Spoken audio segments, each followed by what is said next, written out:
think we're on it. What? Nani? Nani? Yep, we're definitely on it. I guess we are then, Yep. if you say so. If ye say so. Ye. What? Are you calling me an anti-Semite? What? No, that's a hassle. I can't use the word ye now. You can't casually call someone ye anymore. It's like saying you're calling them out as a racist or something. Ye's a pretty normal word to use for old talk. Yeah. Well, context, I guess, huh? Yeah.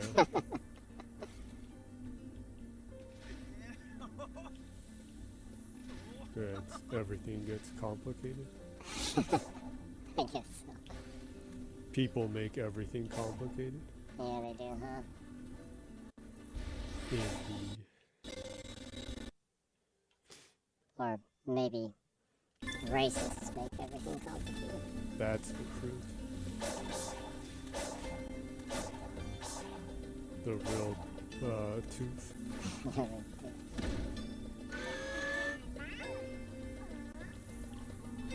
So, you finished, last week you finished Silent Hill 2 HD. You saw one of the endings? Yeah. You're gonna The standard main ending, yeah. Yeah. Because I went through everything, Mm-hmm. and it was the first playthrough, so Yeah. I didn't encounter any of the hidden stuff in the game. Mm-hmm. So yeah. Yeah. So you're going to you'll check the other endings in the process of getting the rest of the achievements outside of this room, right? Yeah. It's going to be a lot of some grinding here and there, checking guides and stuff maybe. Yeah. So that's not going to be this week. Yeah. So this week, what are you playing? It's Sonic Frontiers. Ah. No wonder it looks so good. I haven't been playing new games at all, so my streams tend to be older games all the time for some strange reason. Bizarrely, the newest game you've played is Vampire Survivors. Yeah. And it could technically be made on the SEGA Saturn. Possibly, yeah. I don't know. With all those, I don't know though. Yeah, It would kill the Saturn with the amount of enemies that it came out. Toward the end, I think the system would crash. Once you get to like the 24-minute area. Yeah. And then around almost at 30 minutes, it just gets insane. So. Yeah. But you've been playing a lot of that recently too, huh? Yeah. Completed it 3 3 times. Oh, you completed it, the DLC, right? Yeah. I haven't even tried the DLC yet. What? Yeah. Are you mad? I need to. You get to unlock a kappa. Yeah, well, I really love the game, Mm-hmm. but I have a limited amount of time to play. And once you get past a certain level in that game, Mm-hmm. each run is 30 minutes at the least, right? Mm-hmm. I can't easily pick it up anymore. You can't easily pick it up. I can't easily start playing. It's like, it's gonna take 30 minutes. I can't just stop. Well, technically with Quick Resume, I can stop if I want to, but once you get to a certain point, you don't want to stop, right? So, Yeah. yeah. So What are they, Pringles? once you pop, you can't stop. Yeah. Would you get DMCA'd for saying a company's catch copy on the stream? It's not a song. Yeah, I guess. That would be like getting something like that for saying I'm loving it. Yeah, I guess. And Funkadelic or George Clinton, some foundation or his family could sue McDonald's for using. Yeah, because For using anyone savvy with Parliament Funkadelic knows that Have It Your Way is something that the Funkadelic said in one of their songs. Yeah, before McDonald's started using it, right? Yep. Mm-hmm. Someone at McDonald's must have been a big Funkadelic fan. They must have Or been. P-Funk fan. Or is it just another one of those, like, People. Don't fall. Or is it just another one of those cultural robbery things that white people do? Ye old cultural appropriation.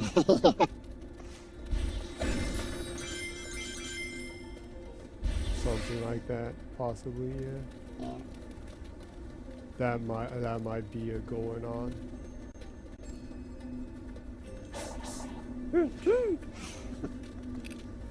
So I see you're appropriately dressed for Christmas. Lightly, yeah. You have Santa. Yeah. Yeah, I try, I do.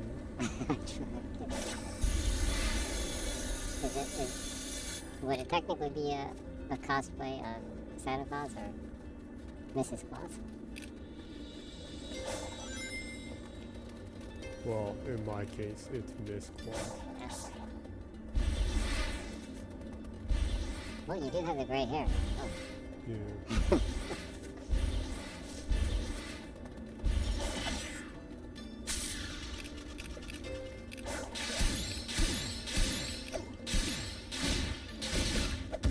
I got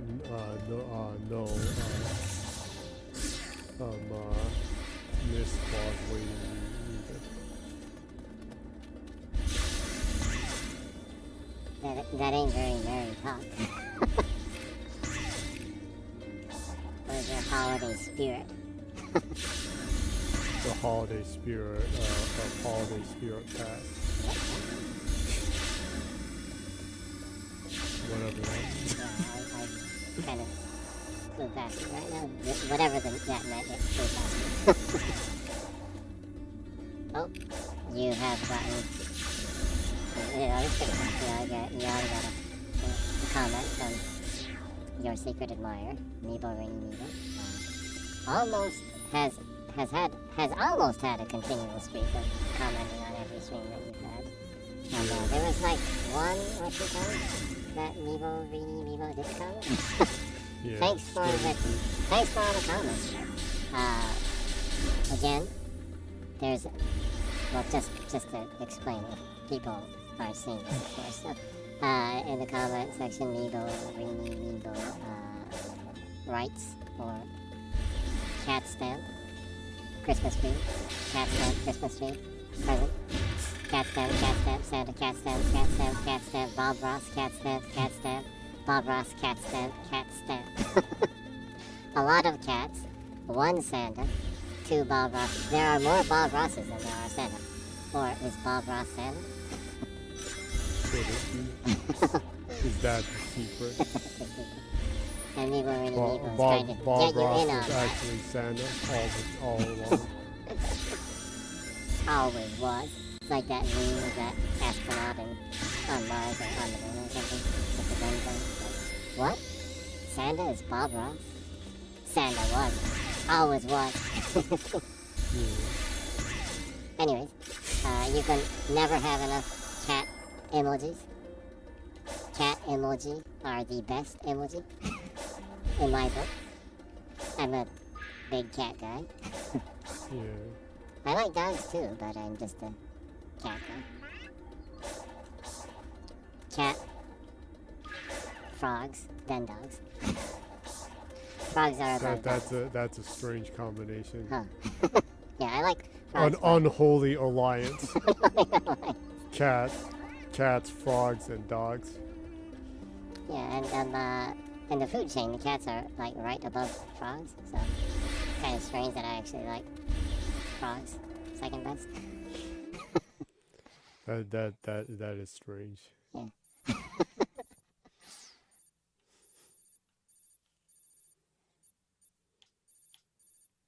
I'm sure I would be lynched by dog people by saying that I like frogs more than dogs.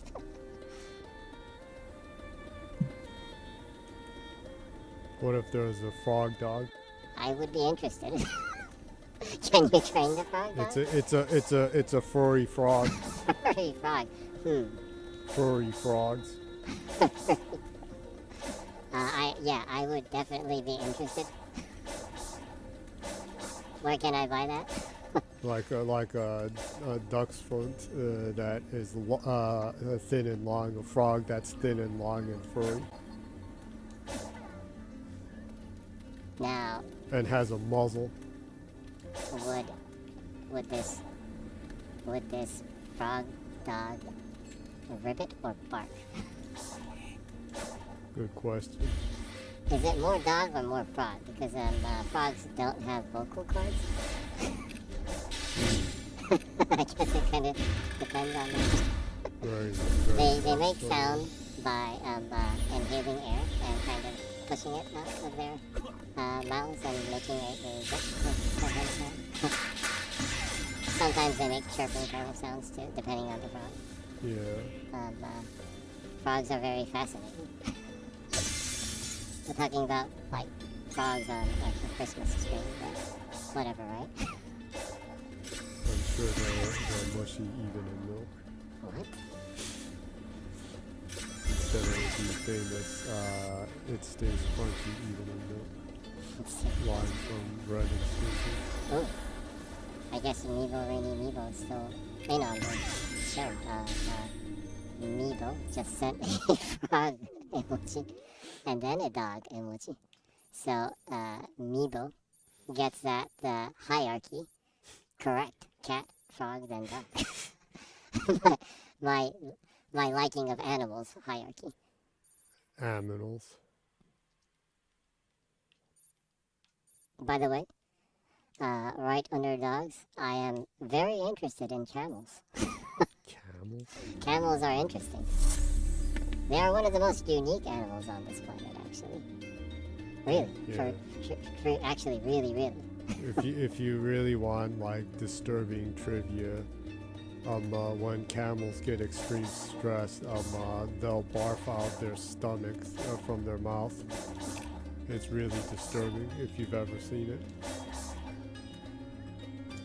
Yeah, It's some real zombie schnitz going on.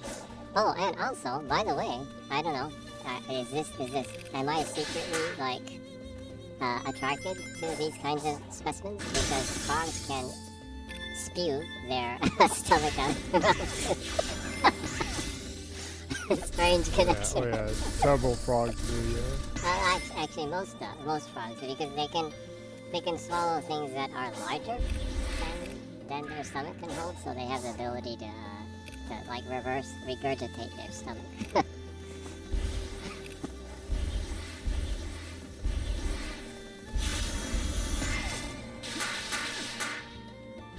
Has there ever been a frog character in Sonic other than Big the Cat's friend?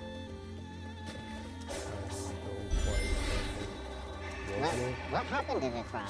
It was like his best friend, and it's not in this game, huh? It just reached its natural life cycle. That's sad. That's really sad.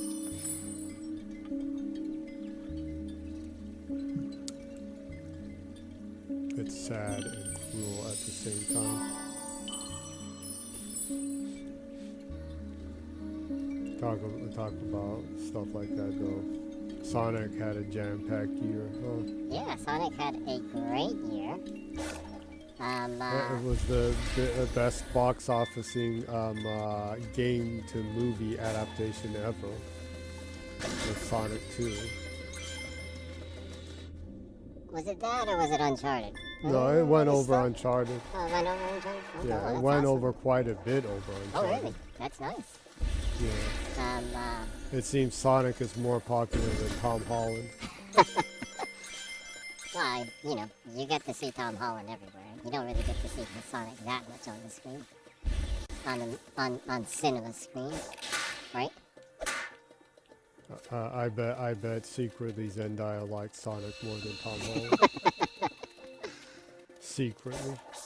At a non-sexual level, I would assume. I hope so. Or is Zendaya a furry? She's secretly wishing Tom Holland was furry. And blue? Yeah.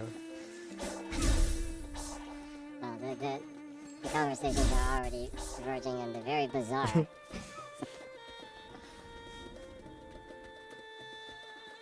Furry blue Tom Holland. Furry blue Tom Holland. Can we have Tom Holland as Sonic in the next movie? Just like paint him blue. Have him run around naked. No, he's gonna be furry when Sony casts him as Kratos in the God of War movie. They'll give him like a fake beard. Yeah. They'll cast him as Kratos and then like give him a fake beard and like use CG and make him really tall and then like use makeup to give him a lot of wrinkles and shit. And it's like, why the hell did you cast him? Yeah. And then they'll like use CG and like make him a midget and make him the son also. The boy or whatever it was that you called him. A trace, I think? A trace? I forgot. What? No? A Atreus? A tree, wait, Is this never-ending that's story? never-ending story, huh? I forgot his name. No, and in case you didn't see it, you should watch Never-Ending Story. Yeah, Never-Ending Story is great. It's one of my favorite movies, actually. Yeah, it's actually very deep and dark. Yeah. And uplifting at the same time. It's kind of hard to pull off. But... And it has a kick-ass theme song. Oh yeah. Which we won't hum because you wouldn't be able to put the video up on YouTube if you sang this. and Falcon's pretty awesome. Falcon is awesome. And then, and even though it's a kids movie, it has nudity in it. really? Was it? Did it? Yeah, the sphinxes were nude. Remember? Does that count? What? What do you mean, does that count? Well, Do Sphinx boobs count as movies? they were people, huh? Oh really? Yeah, remember they were like Not the stone ones? they weren't stone, they were like from people like sphinxes. Ah. Well, No, that was the day when PG movies had puppies in it. Puppies! that's your If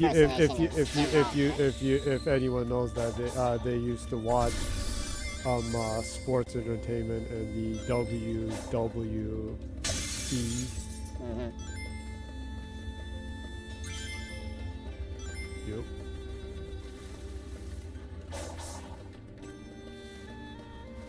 He coined that phrase because people call the lower part politely kitties, so he thought that it would be appropriate to call the higher part puppies. Oh, he came up with that slang? Yeah. Really? He invented that slang? I was pretty sure that was his trademark slang that he used on the show. Well, yeah, I know he used that a lot, but I wasn't aware that he coined the term.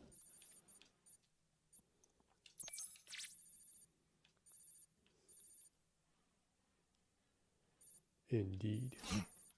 Oh yeah, by the way, you haven't introduced yourself. What? We're 20 minutes into the show and you haven't introduced yourself. Would you like to? Would I like to? I just might, yeah. You would like to? Okay, well, then why don't you introduce yourself to the people watching or listening?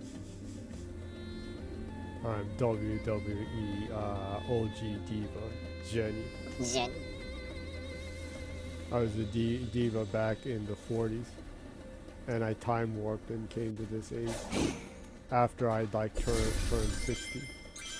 So you're going along with the isekai story that you started in the last stream that you did in Japanese. Kind of, yeah. Yeah. Well, if you happen to be bilingual and you're listening to the Japanese or stream, you that's watched where I was it, thinking. or you tried watching the Japanese stream with English captions on YouTube. Which can be hilarious, and I highly advise that people should. It just may be uplifting. Yeah, it actually might be better than the real stream. What? What? Just kidding. Well, yeah, it can be pretty funny because it's wrong in some places.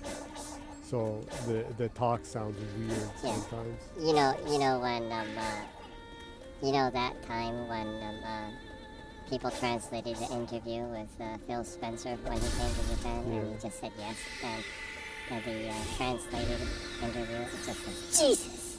Yeah, that was pretty funny.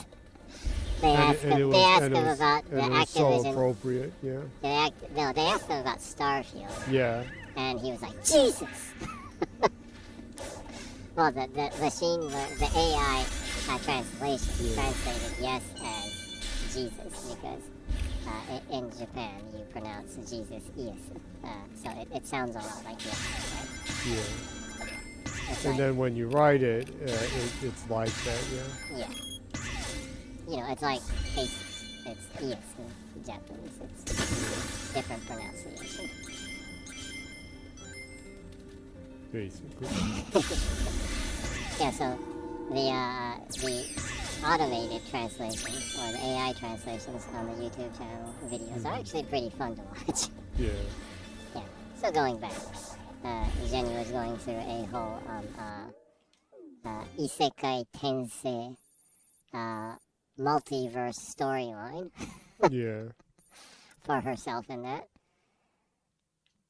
If you aren't keen to what Isekai Tensei is, it's kind of a subgenre in light novels in Japan Yeah. that is kind of destroying the creativity. It's just that there's too much of them, right? Almost every science fiction and fantasy novel is some form of an Isekai Tensei, and this is just, for example, like you get hit by a truck and then you wake up in some fantasy world and you're like overpowered. The biggest problem is that they're always OP. It's like I wet my pants and passed out, and now I'm in medieval France, and I'm the strongest gunsmith there ever was. Yeah. And everybody loves me, and I'm a hero to everyone, kind of thing. Yeah, So basically. It's like so convenient. Yeah, the stereotype is that you have a super loser that happens to wake up in some fantasy setting, and they're overpowered now, and everyone loves them. Yeah. Right. So, but actually, it can work quite well with some stories. Yeah. Well, some people use that formula as a joke and parody, things like that. Yeah. Like they're actually end up becoming more losers. Yeah. It can be really good too. It's just there's too much of it, kind of, in my opinion. And a lot of it is very half-hearted. Yeah, it's like a cash grab kind of thing. Anyway, that's what an Isekai Tensei is.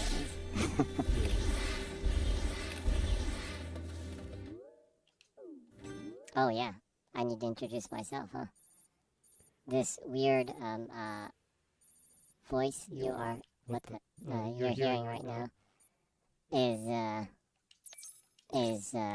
the co-host or the guest host. I just hang out with Jenny and we talk about random stuff like dogs and frogs and camels and Isekai Tensei, but we prefer to talk about games to stay on topic.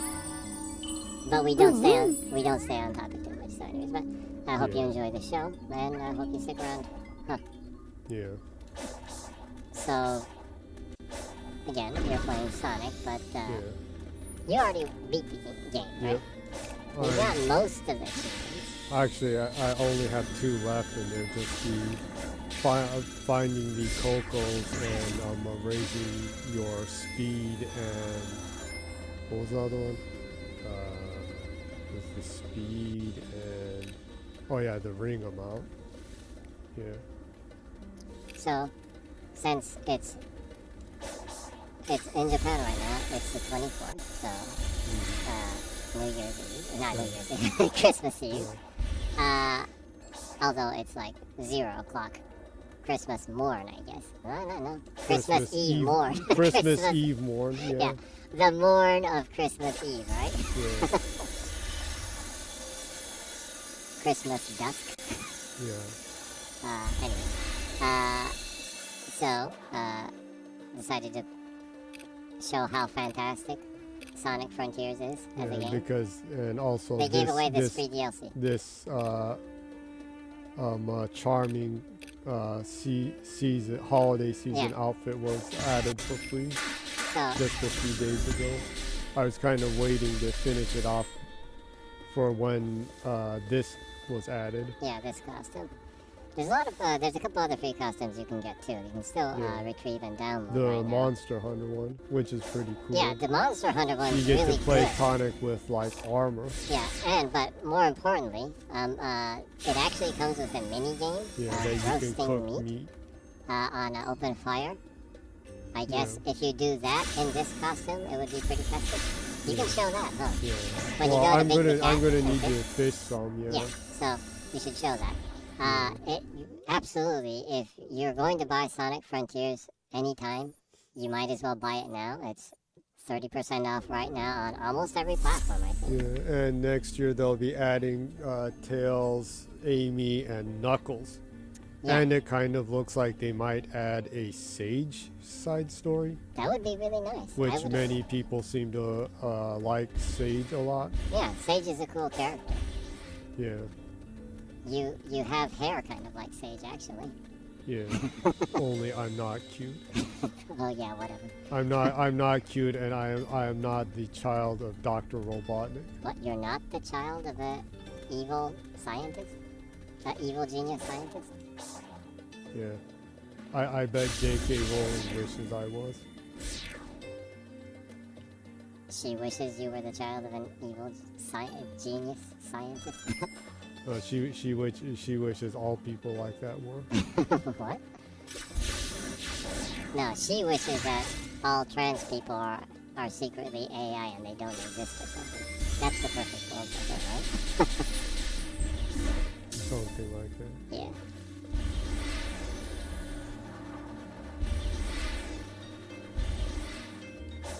Well, you know there is a theory that everything is just like a multi-layered two-dimensional hologram. Yeah. It's pretty pathetic if you think about it, huh? If that's true. She's so defensive when she's a freaking hologram too. Now, when you're frustrated about people, just imagine that there are these really fake multi-layered two-dimensional holograms. Yeah.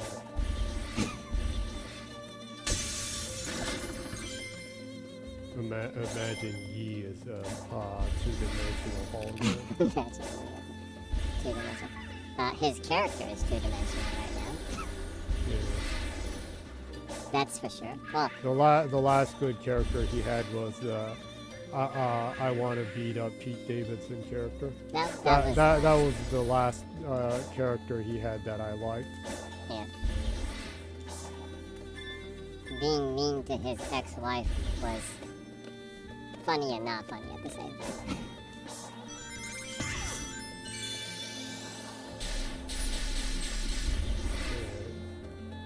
It's hard to tell. It's like he's mean and yet he wants to beat up the guy that was messing with her. Well, I guess it's just that he's obsessed with his ex-wife. Yeah, no, he has some serious possession issues.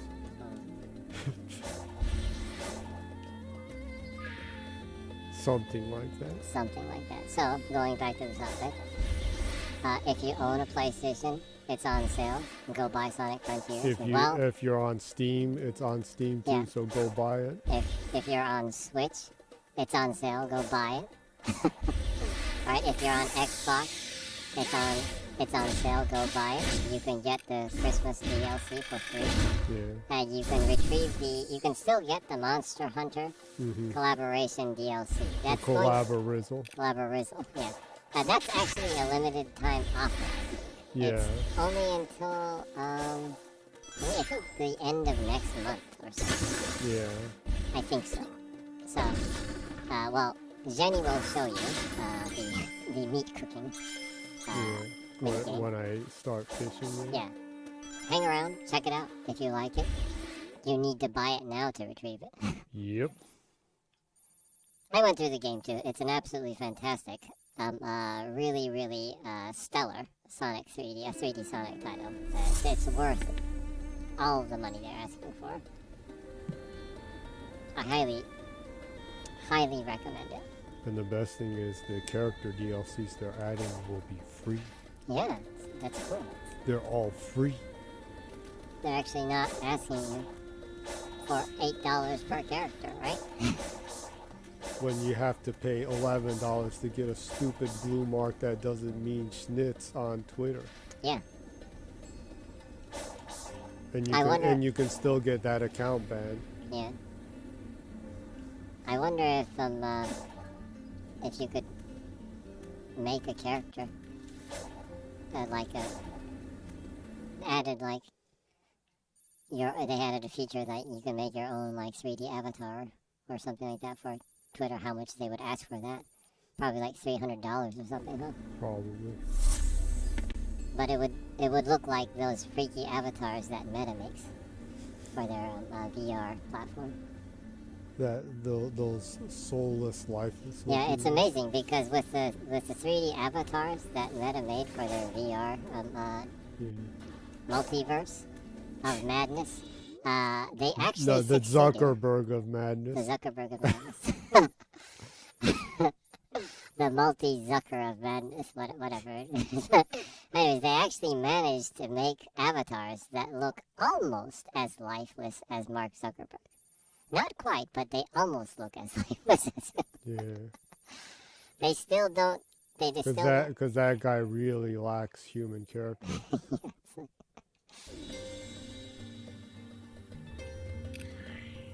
He's the closest I've seen a person get to like a Muppet or something. It's like there's no glow in his eyes.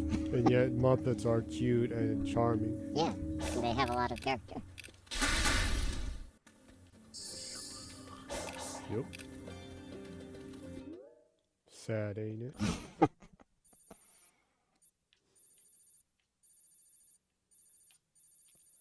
And right now you are in the process of doing what in it? Oh, I'm going around looking for Cocos. Oh, the Cocos in this map? Yeah. I'll be going between the maps and looking for them. They generally tend to be around the towers and stuff, so... Well... Looks like it's time to skip to a different island.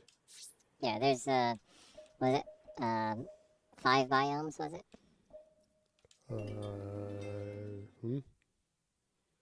4? 4. Okay. It shows 5, but one of them you go back to do the puzzles. So. Ah, okay, yeah. There is that one that doesn't have anything other than the puzzles on it. Yeah, the tower climbing puzzle. There's a lot of constructs on that island, though. I assume that maybe they'll add some of the extra free story stuff on that island, maybe? Maybe?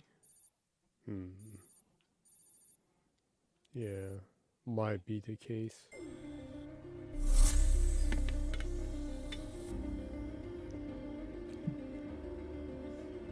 Anyways, going back.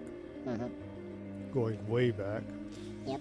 The Sonic movie was the biggest game to movie adaptation ever this year. And the Chip and Dale movie featured Ugly Sonic. Yeah. And you absolutely should see that because it's hilarious. Yeah, the movie itself, if you're a Sonic fan, even if you don't like Chip and Dale, it's a treat to watch because you see a lot of Ugly Sonic in it. Yeah. And for people who don't know what Ugly Sonic is, there might be some people. Ugly Sonic is what people refer to as the first CG model that they showed for the Sonic movie. Yeah, the one that creeped people out so much. Was strangely, peculiarly anatomically correct. He was kind of, he had a physique kind of like Tom Holland. Yeah. He had this tiny muscular person. Yeah. So, they basically, if you painted Tom Holland blue, it would be the Ugly Sonic. But I thought that's a joke. Poorly landed, but anyway, so Ugly Sonic is... Tom Holland doesn't look that creepy. Yeah, he doesn't look that creepy. He's actually, he's a handsome dude, right? Yeah, but the ugly Sonic didn't look like he was a tween. yeah, if you made Sonic strangely anatomically correct, and you gave him like paws and freaky feet and creepy eyes and strange gap teeth, you can imagine what ugly Sonic would look like. So anyways, this was the original character model they made for the Sonic movie, and it was like everyone hated it so much. Well, they were freaked out so much about it that people were like, "Oh my God, what did they do to Sonic?" Yeah. It was very disturbing. Yeah, and if people want to see it, if they look original Sonic movie trailer, you can see ugly Sonic in all its glory. So anyways, it kind of became a meme and everything. So in the Chip and Dale movie, which was a really great movie on Disney Plus, that talks about kind of what happens to the characters Washed up characters after their prime, right? Yeah. Ugly Sonic comes out as a washed up character meme kind of thing. Yeah. I mean, he actually has a good amount of lines in it. It's really good use of the character. Funny. So, that's what Ugly Sonic is. Yeah. Just explanation of Ugly Sonic, in case people don't know what Ugly Sonic is. Yeah. Ooh, Assassin's Creed. You can't sync up here, though. Yeah. Doesn't go into the bird's eye view sync. Yeah. But I can jump! And you don't die. Yep. Yeah. When you were playing Odyssey, you'd like jump off of cliffs like that with Cassandra, and she'd just like make that one single roll and she'd be okay, huh? Yeah. In Valhalla, I have more than enough skill points. I maxed out every single stat in Valhalla, but I purposefully did not unlock the ability to survive a long distance fall because I found it entertaining. It's pretty funny when Eivor would die from falling too high. Yeah, it's actually kind of funny sometimes. The ragdoll physics can do wonders once in a while. So I wanted to keep that option of fun left, so I didn't unlock that ability. I don't think I ever will. It's pretty fun, really. One of the few ways you can have fun with the sandbox or open world in that game. Because it's actually pretty. It's very, very scripted. There's not a lot you can do with the world. It's like it's there. Yeah. Not a lot of engagement with the world. Dying in it in a strange way is one of the ways I engage with it. One of the ways you engage with it. One of the bizarre ways I engage with it. One of the twisted ways. Yeah. So, Sonic had a good year. He was in the Chip and Dale movie, right? And this came out too. Yeah. This Sonic Frontiers came out, and it sold 2.5 million copies in its first month, which is I think it might be the fastest selling 3D, at least for the 3D Sonic games, right? Mm-hmm. It's doing really good. People like it more than the review scores like it.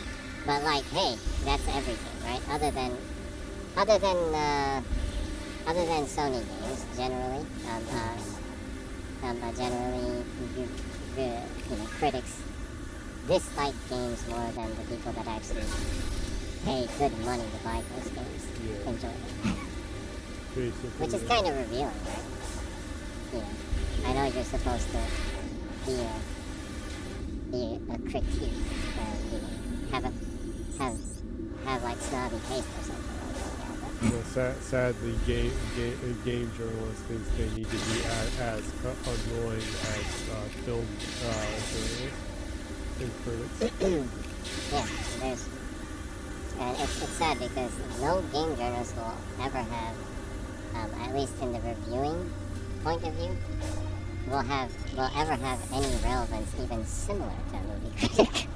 And Not even close. Not like they have any anymore anyway. Yeah, well, it's actually... The age where like movie critics like meant something or people thought they had some kind of value or meaning was like back in the late 80s and early 90s. Yeah, the only time a movie critic was right, in my opinion, recently with how bad a movie was, is probably with Morbius. That's about the only one I can think of that they were actually right on how bad it was. Yeah. It's sad because... But then again, do you need a critic to tell you that Morbius sucks as a movie? I mean, like, watch the trailer for God's sake. Yeah. Of course, they thought the Joker movie sucked. So yeah, actually, what can you say? Yeah, a lot of critics didn't like the Joker movie. Yeah, because it insinuated gun violence. Ooh. It's like the meme of the joke or the meaning flying over the person. It's like they totally missed the point. Yeah. Absolutely. Yeah, so Sonic Frontiers has, the last time they talked about it was 2.5 million global sales. I'm pretty sure it's probably growing strong since then too, because it's recently been on sale for Christmas too. And the Sonic Prime, was it? The Netflix 3D CG series started on Netflix. Yeah, that started. Yeah, they have had a really jam-packed Sonic year, and that's nice, huh? As a long-time Sonic fan from the very first Sonic, right, in real time, it's really nice to see Sonic, getting a lot of love and attention. Yeah.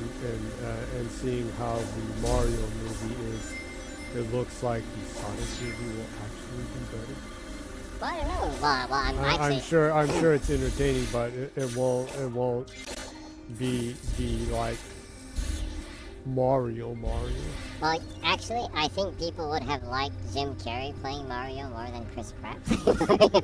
If you're gonna be off with the voice casting, why not be off in an entertaining way, right?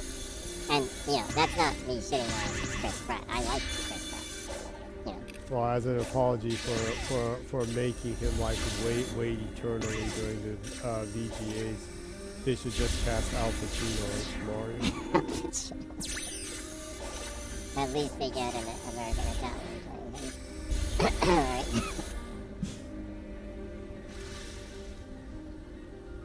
Oh, no, that might be pretty entertaining, yeah. Awesome. Al Pacino in The Scent of a Woman, Al Pacino. Or Scarface Al Pacino. Yeah. Actually, Scarface Al Pacino. That would be like really Mario though. Say hello to my little friend! So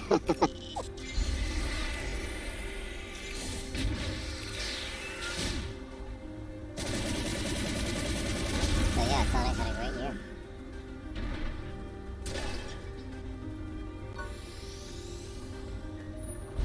Going back to the critic thing, it's you missed the biggest thing. Nakayuki being arrested was also added to that jam-packed year. I'm not sure if that's a good example, right? Hey, let's see Sony do that. What do you mean? Let's see Sony or Nintendo do that. Do what? Get arrested? Let's see Miyamoto get arrested. What are you wishing for on this stream? What the hell? Like, that, seriously, what the hell? Now that's Sega. What? What do you mean that's Sega?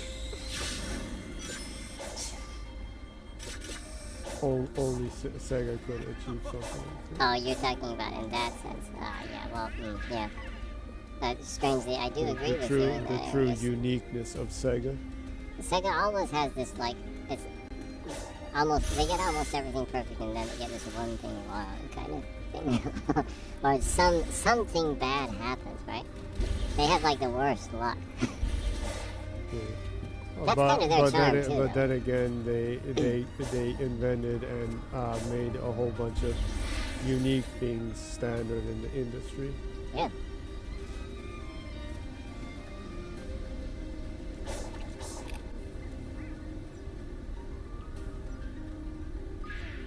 I guess the closest thing, going back to the people getting arrested, developers getting arrested kind of thing, I guess the closest thing you could get in relevance with a different platform holder and Sonic rolled into there is if Mark Cerny got arrested for insider trading. Because he helped program Sonic Adventure 2. That was. Yeah, he helped. I think he helped program some of the high speed scrolling technology that they used for that. I think. I'm pretty sure he was. He helped advise in the technical area. Are you sure? Are you sure he hasn't been arrested? I'm pretty sure he has. When they announced the PlayStation 5, he was talking something about getting people's ears and collecting people's ears or like that, which was like really creepy. Getting photos of your ears for the 3D audio, right? Or it could have just been a fetish. Or is it some kind of like real psycho talk? It's like, I want people to send their left and right ears to me. Could you send me a selfie of your ear? Using a live stream from a corporate company asking people to send you selfies of their ears? It's pretty sick, man. Anyways, no. Mark Cerny has. No, Mark Cerny has not send been me arrested. human ears. No. No, he hasn't been arrested. By the way, everyone that I've heard work with him says he's a really cool guy. So He's a cool guy that likes ears. he just has an ear fetish.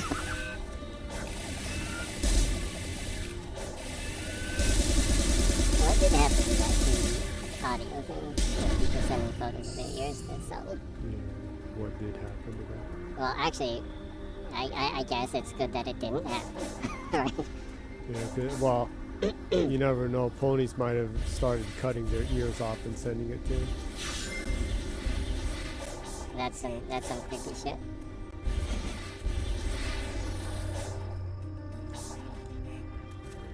Jimbo, take my ears. The strange thing though, like even the fanatics aren't like too defensive of Jim Ryan. They're defensive of Sony, but not. They too love much. Jimbo. I don't know. Not a lot of people are. Well, they're going with his narrative that Well, yeah, that's because they're being deceived and Yeah. Call of Duty is not coming to PlayStation anymore. yeah, they're running with that, but it doesn't mean that they're cool with the dude, right? I don't see a lot of people like saying that they really like him. Yeah. But it's like I'm not sure if his wife likes him. He just has that kind of unlikable kind of aura or something, you know? He looks like a troll. Yeah, he does kind of look like a troll.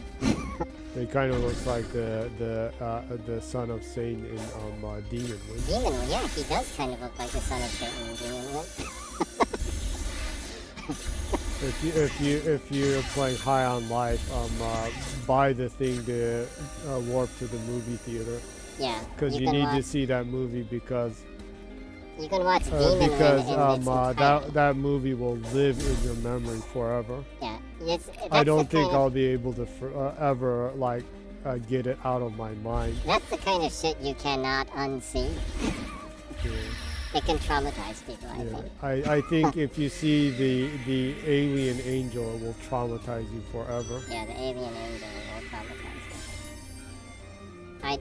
It's interesting how you can be so bulky yet so smooth. It's so creepy and yet it makes so little sense. Yeah. I just watched the entire movie in the High on Life game, and I don't know, it's so bizarre. It's like, should I watch it again? Yeah. It's like, The dev that was putting out commentary during the movie said he watched it 14 times. mm-hmm. I He even assume, became obsessed and checked the lineage and the production history of the movie. and the chronology of the story, right? Yeah. And he even checked up and like almost all the actors that were in that ended up in porn sometime. Yeah. Talk about some demon wind going on there. And that kind of goes back into what I was saying about review scores and critics. As you know, High on Life having like it's like 5.9 on Metacritic or something. Again, the critics' opinion on that is kind of like the meme that I was just talking about of the joke totally flying over the person, right? Yeah. These critics just didn't. It's not. It's not that High on Life isn't funny or, you know, these critics will claim to be like, well, I get the joke. It's not funny though. You know, they're like that, but trying to become all academic on your asses. But it's really, they just didn't get the joke, that's all. It's not about the humor being not funny. It's just these people just didn't get the joke, that's all. Right? Basically, the entire game is a joke, so. But it's a really fun joke. That's kind of the point, right? So, yeah. A good example of why review scores just don't matter in games anymore. Yeah. Movies, for that matter, too, right? Yeah. But especially games, I think. Yeah. Anyways, who cares? If everyone hates the game that you love, I mean, why should it bother you? I mean, if you love something so much, yeah, it shouldn't affect you, right? Yeah. It shan't. Yeah. But like in the case with High on Life, I even saw a different game journalist say that, comment and say that, you know, the High on Life game is an example of why, as a game journalist, he doesn't look at review scores anymore. That's coming from a game journalist, right? Mm-hmm. I assume that person is more gamer than game journalist, maybe. But you know, and it's come to the point that even people in the media don't really take each other seriously anymore. Yeah.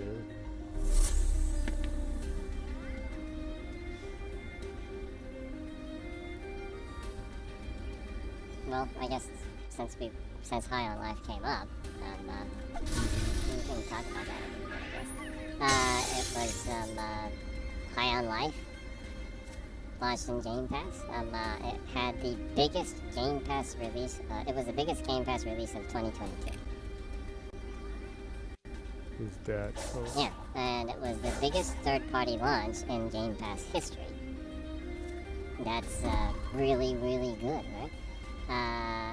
It is the biggest single-player game launch on Game Pass ever, also. So it did really, really good. The metrics are fantastic. Also, it's not just, oh, it's doing good in Game Pass, but no one's buying the game kind of shit that a lot of, people insist that games don't sell when you put them in Game Pass. Regardless of it being in that Game happens Pass. a lot, yeah. Regardless of it being in Game Pass, it was, it sold really good on Steam. It actually was, I think, number 2 on Steam, I think, in the week that it was released, game sale-wise. So, a lot of people bought the game, too. So that's great, you know. It really helped that it was in Game Pass, because if the only word of mouth of the game that there was at the launch of the game was the poor review scores from Metacritic and stuff, then it would have been, it probably would have been really hard for people to pick it up. Yeah. The word of mouth would have worked eventually because it's a great game, but it would have taken time, Yeah. right? Definitely. And it wouldn't have been as successful. Yeah. Getting noticed and getting people to play it and people talking about the game and saying how great it is or how funny it is and everything, really helped to, you know, bring interest into the game. Mm-hmm. So, you know, it was, of course, the number one play game on Game Pass. Number two play game on Game Pass for PC. Because number one is always Solitaire. Everyone loves Solitaire on PC, I guess. Everybody loves it, so that because it reminds them of the Carpenter song. Makes it sentimental. Solitaire. They're playing Solitaire.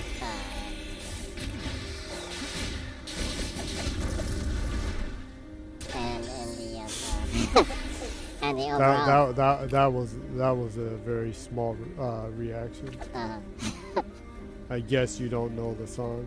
No, I would know the song if you hummed it, but I can't ask you to hum it because this is a stream, right? I'm one of those people that listens to a lot of music but doesn't pay attention to the titles of songs. So a lot of times you can tell me the title of a song and I'll be like, oh, okay. Right? I also don't tend to remember the lyrics too much. You remember the lyrics for a lot of songs. Huh? No. So I guess if I like say, you know, Hey Jude, and you'd be like, what? What? Was that like living under a friggin' rock or something? No. They only say Hey Jude about 1 billion times during the song. Yeah. And you're like, you know, Hey Jude, and like, what? What song is that? And it's like, you know, the na. You know, it's like, oh, the na song. It's called Hey Jude. Yeah, he only says like Hey Jude about 100 times after the na.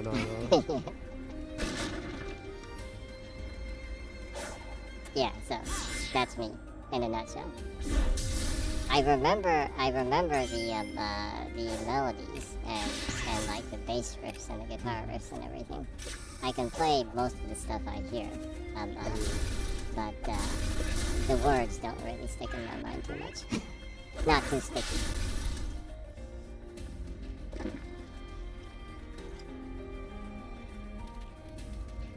So, High on Life did great. I think I've gone through most of the game.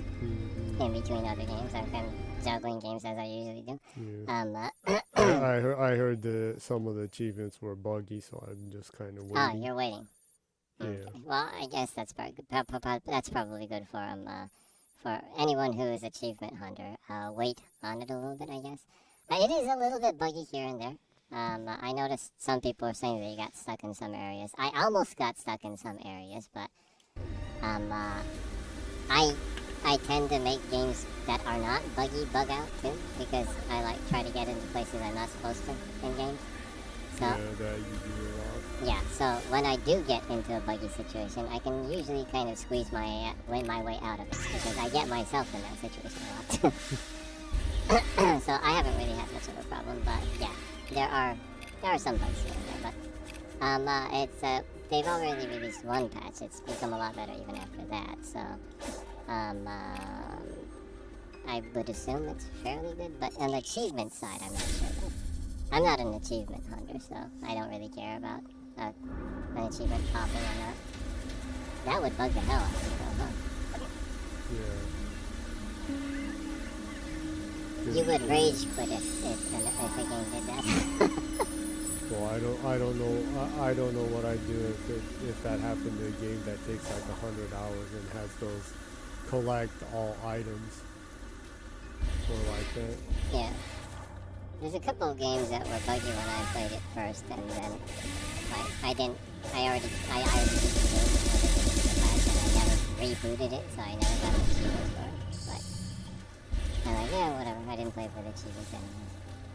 You would never do that. That's like a total diss towards me. No, I'm not dissing you or people that. Did you hear that, people? This man is dissing achievement. No, I'm not saying that. I'm just saying that it's not that relevant to me. That's all. Actually, I respect people who do that, because those people actually put out a lot of information out on the internet of like how you get through different areas, you know? The people that are like really care about achievements really dive deep into the games a lot of times and the systems and stuff and talk about it a lot, so it puts out a lot of really good information out there, right? So actually, no, I respect those people. I respect peeps like you. Trying to cover your ass, aren't you? No. I know, it's no, to be honest, I'm just lazy, that's all. I'm too lazy to try to go after all the achievements, that's all. Honestly. So you spend too much time just doing weird stuff. Yeah. Weird stuff and like trying to break the game by like going into areas you're not supposed to. Uh-huh. I've regretted that many times, but I keep on doing it.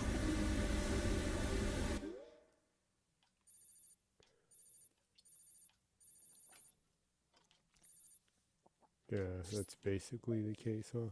Uh-huh. I had a lot of fun with, since I like that, I had a lot of fun with Halo CE. Mm-hmm. I think that's the reason why Halo CE is still my favorite Halo game. You could really mess with that game. Yeah, there's so much weird stuff and crazy things you could do. Yeah. And I think that's one of the first games that the devs put a whole bunch of Easter eggs inside it all over the place. Yeah. Like the one that if you kill Captain Keyes and like the Marines come to kill you, if you run fast enough, you can get into the hidden room with the hidden blood message on the roof. Yeah.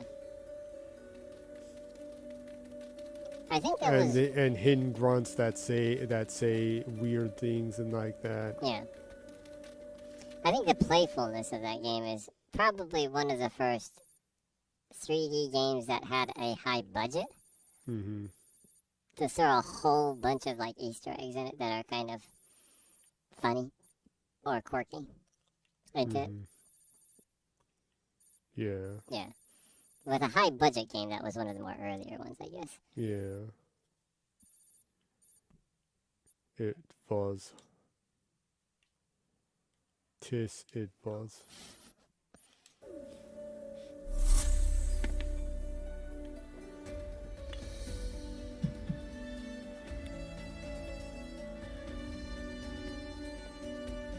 You just come to a new area? Oh yeah. Oh, okay. Which island? This is the, I forgot the name, it's the Lava Island. Oh. It's actually, the Lava Island's pretty cool, huh? Yeah. The biome is pretty cool. Fanboy Tails is on this island. Oh yeah. He was the character that you could, that you progress the story on this island, huh?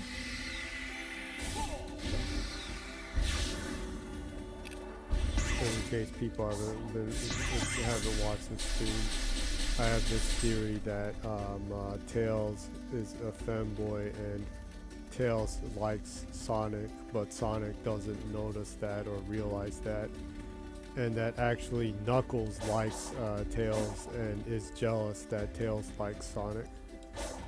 There's some real furry a love triangle going on there. So Sonic is like the furry, clueless himbo. Yeah. Oh, Sonic is kind of a himbo, huh? Yeah. He's always positive. He's always easy-go-lucky. Easy-go-lucky, charming, powerful, likable. Yeah. Dude, that's a little bit clumsy, and doesn't notice some stuff, right?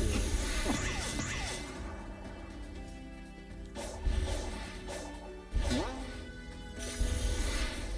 Quite the goofy furry. Yeah. Goofy furry. Goofy furries.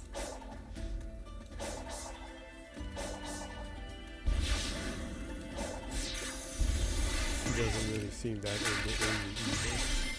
Yeah, strangely, he's not. They always. Like, Amy's a pretty hot furry, but he doesn't seem to be interested in. Yeah, Amy is really like invested in Sonic as a dude, right? But Sonic always treats Amy kind of like a friend. Yeah.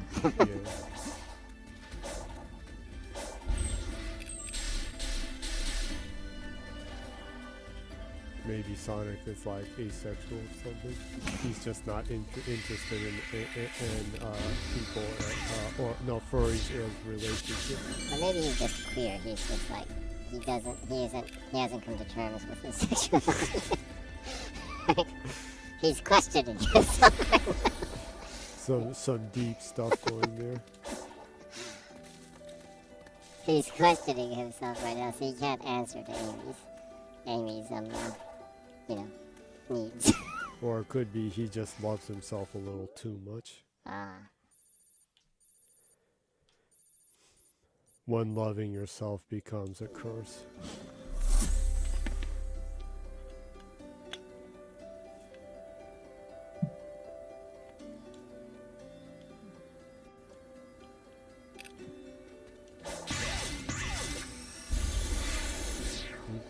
What?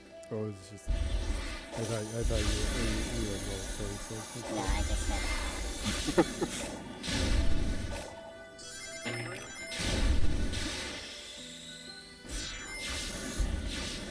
Oh yeah, there's some goofiness going on there. Yeah. So you're in the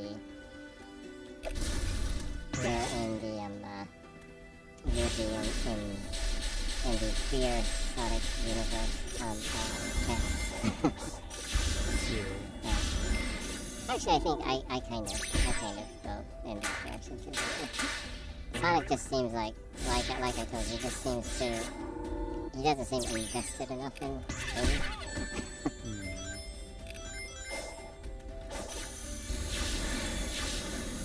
He doesn't seem to be interested in Rouge the Bat either. Yeah. And Rouge is pretty hot too. Yeah. He's surrounded by hot women and he doesn't He's surrounded by hot furries. He's surrounded by hot furries and he doesn't notice it. There must be a reason why he doesn't notice these hot female furries. Right? And he's asking questions about them. Oh, Rouge is so hot. Why am I not attracted to Rouge? Or is Sonic a trance dude that he's into trance, and he's like, yeah, Amy's cool and Rouge is cool too, but they ain't trance. One of those he's one of those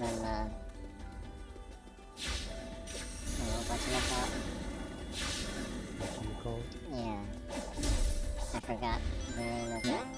Of what people call like really like based dudes on the internet. Is it Chad? Yeah.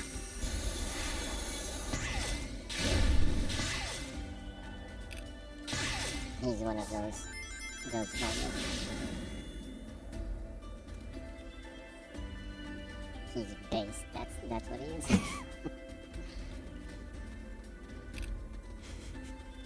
Sonic is based. Yeah. He doesn't. It's not about sexual orientation. It's just he's base. Sonic is base. He's a based Chad. That's what he is.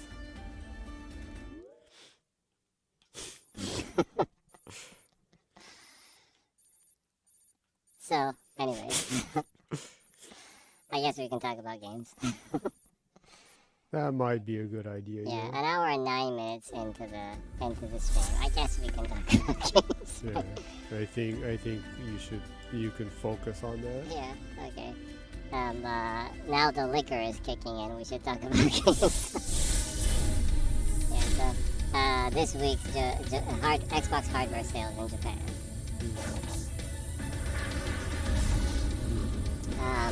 Xbox Series S has sold 875 units. And Xbox Series X has sold 35 units. Put together, 910 units have been sold this week in Japan.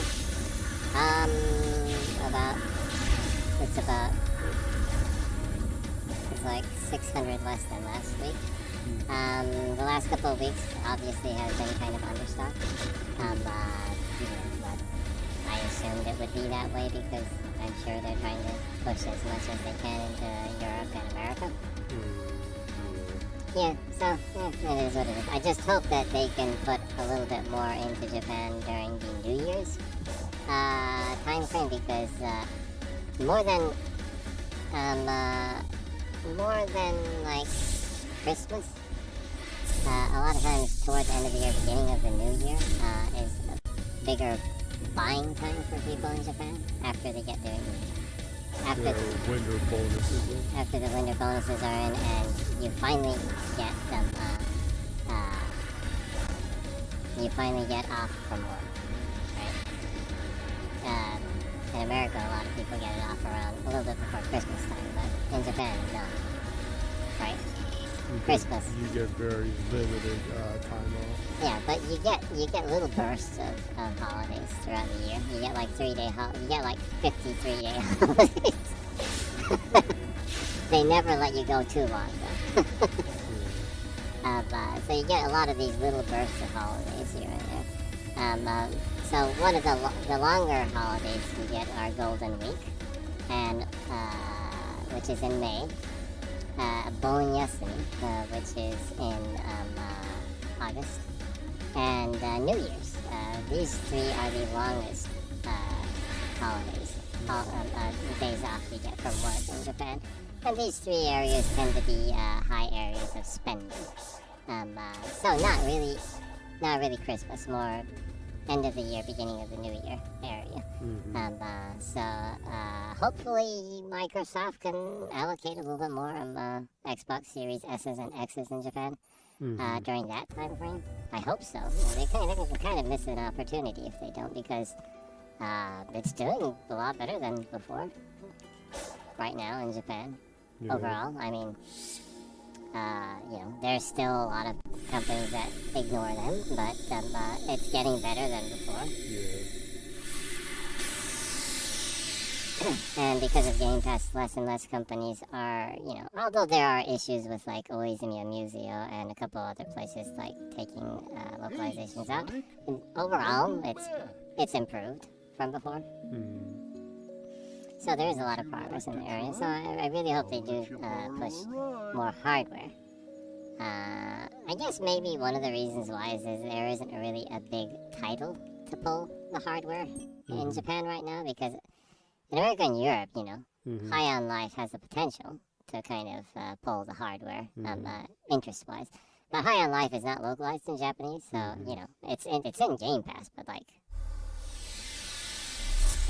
are you going to watch a comedy movie that doesn't have subtitles in it in a different language that you can't speak? I don't know. I did. When I was younger, I did, but I don't think most people would, right? Yeah. Yeah, so I don't know. Maybe they decided to not put too much hardware out in Japan because there just really isn't any title that they can that would really pull the hardware in this holiday. Maybe. I guess if you look at it that way, it kind of makes sense. Yeah. But at the beginning of the year, it starts off strong. There's gonna be Persona. There's gonna be Monster Hunter Rise. There's going to be Atomic Heart, which, and this goes into other game information. Atomic Heart. A couple weeks ago, we were talking about. We're really looking forward to the game, but it sucks because it's Focus Entertainment, and they continue to partner with Oizumi Museo, which continues to steal localizations out of every single version of the game that they have anything to do with. They continue to take localizations out of every version other than the PlayStation versions of them. So we're like, it's Focus. They're just going to partner with Oizumi, and although it's going to launch in Game Pass, it's not going to have localization, and they'll unlock the Japanese localization once the PlayStation version is released, like half a year later. We were thinking, and we were talking about that, and if people went back and listened to the YouTube stream where we covered that, I don't remember which episode it was. It was one of the Silent Hill ones. Well, anyways, go back and listen to all of the Silent Hill ones then. We were talking about that, and kind of, complaining about it.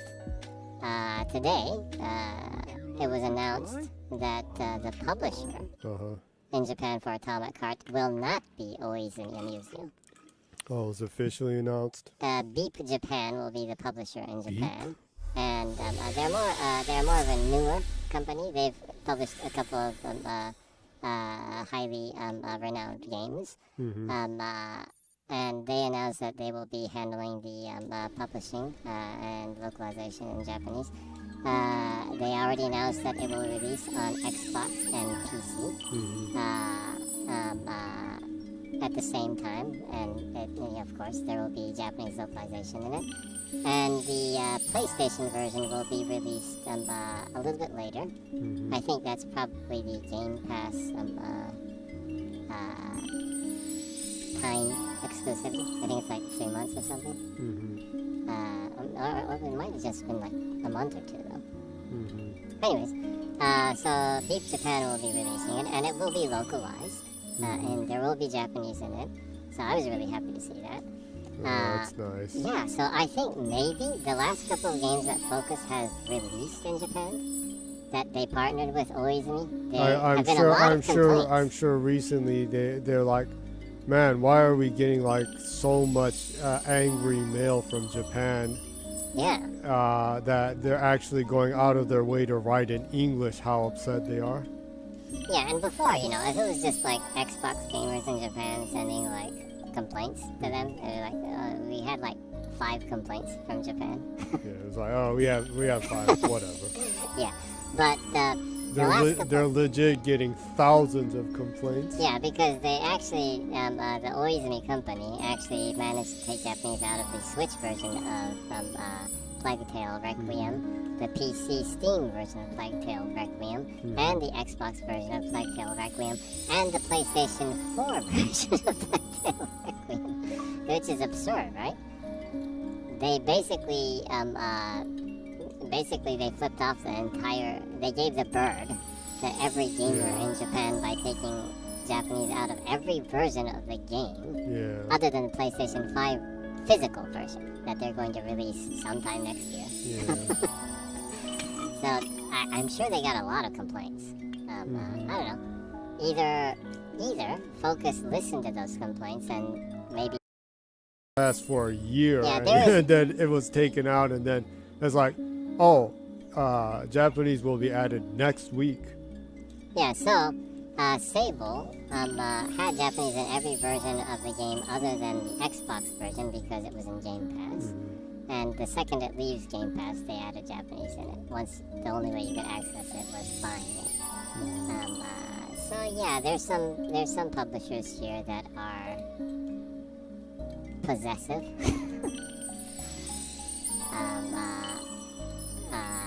Questionable. Right? Possessive, questionable, or just dumb. Yeah, or they have small dicks.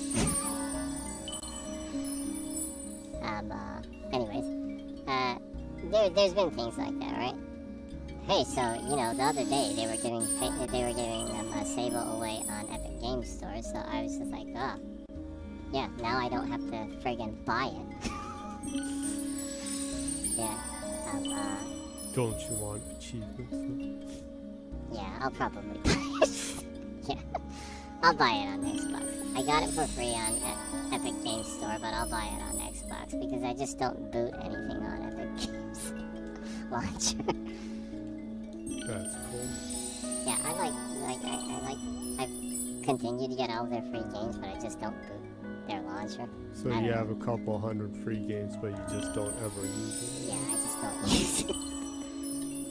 But I probably should. I mean, when they do have good sales, they do have good sales. Right now, just to be fair, I'm not shitting on Epic Games Store. Just to be fair, right now. You're not shitting on Epic Games, you're shitting on Tim Sweeney. Am I? He's kind of a creepy fellow, huh? He has these beady black eyes like Vince McMahon has, It's like he doesn't have a soul back there. You know what I'm talking about? Yeah. Vince McMahon, you can't see the white of his eyes a lot of times. Like, yeah, he looks like the guitarist in Limp Bizkit. when he has those like totally black contact lenses in. Yeah. Yeah. Yeah, Tim Sweeney has those eyes. He has those demon wind eyes. But anyway, you just need to see it. yeah, you should watch the. You should play the game just to watch the movie if you're not interested in the game. You'll regret it, but you won't forget it. The sad takeaway from it is that it's a worse movie than Morbius, but it is so much more memorable than Morbius. Yeah, and actually, I enjoyed Demon Wind more than I enjoyed Morbius. In a nutshell, Morbius is that if you give people who are disabled superpowers, they become evil. That's kind of that's the message of Morbius. The message of Morbius is disabled people will become evil if you give them power. that's so. That sounds like something Elon Musk would think. Yeah, maybe he wrote the script for that movie. Yeah. Yeah. Actually, I enjoyed Demon Wind in every aspect more than Morbius, from every angle. I even enjoyed the acting in Demon Wind more than the acting in Morbius. It's like, dude, like, okay, so you couldn't walk before, but now that you have superpowers, you're gonna dance around and kill everyone you meet? It's like, what? And no amount of good acting can cover, like, how poor that is, you know? Anyways, going back to the subject, just to be fair to Epic Games Store, when they do have good sales, they have exceptionally good sales because they match the prices of the Steam sales, right? And generally, and right now the sale that they have is that basically all the stuff that they offer is matched with the Steam sale, the Steam Winter sale. But Epic Games Store's holiday sales have a 25% off coupon from any game that is above 1,499 yen. So I assume in American it would probably be any game that's above 14.99, maybe. Mm-hmm.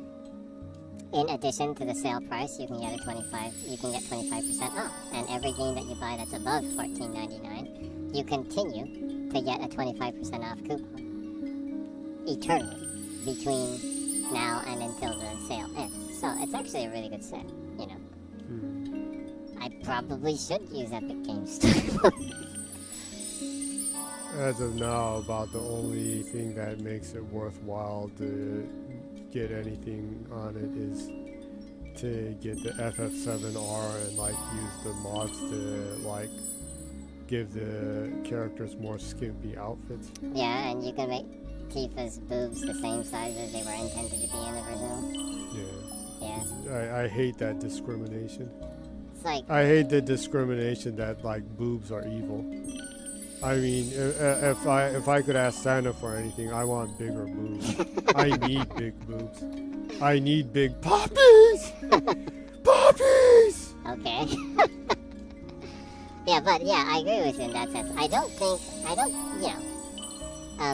There's a difference between sexualizing a character and making diverse characters with different physique, right? You can make a voluptuous character that is not overly sexualized and empower them, right? And you can do the reverse too. I think, sexy and sleek is awesome too. It really is up to the portrayal of the character and not trying to sexualize them. And to an extent, if that I think it's so rude to say that having big boobs is sexualizing. Yeah, well, that's my point. It's like, just because they have, not large or small, regardless, the size of their breasts shouldn't determine if it's sexualized or not. It's how they are depicted should be how you determine if they are sexualized, right? Mm-hmm. Because, in the real world, there are people that have really large breasts or really small breasts, and I'm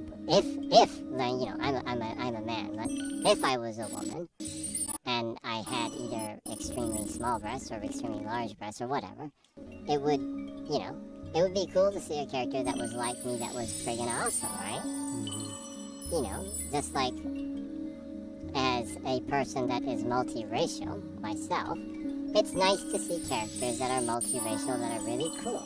Anyways, what kind of message are you sending out? Like, we like did it too much, so we made their breasts small. And that's like telling anyone with big breasts that, oh, you're disgusting because you have huge breasts and you're not a real woman. It's like, the hell? You can take it in that way too, yeah. It's so, like, yeah. oh, so there's something wrong with me then, even though I was born this way? Yeah, you know. I don't think someone should feel like should feel lesser because of their, anatomy, right? Yeah. And that includes everything, I think chubby characters shouldn't be like portrayed as just like comic relief too, right? That really kind of hurts the self-image of someone like that is struggling with that, right? I mean, that really isn't like how you should measure someone's character. Yeah, look at me, I'm chunky and I'm trans. What am I supposed to think?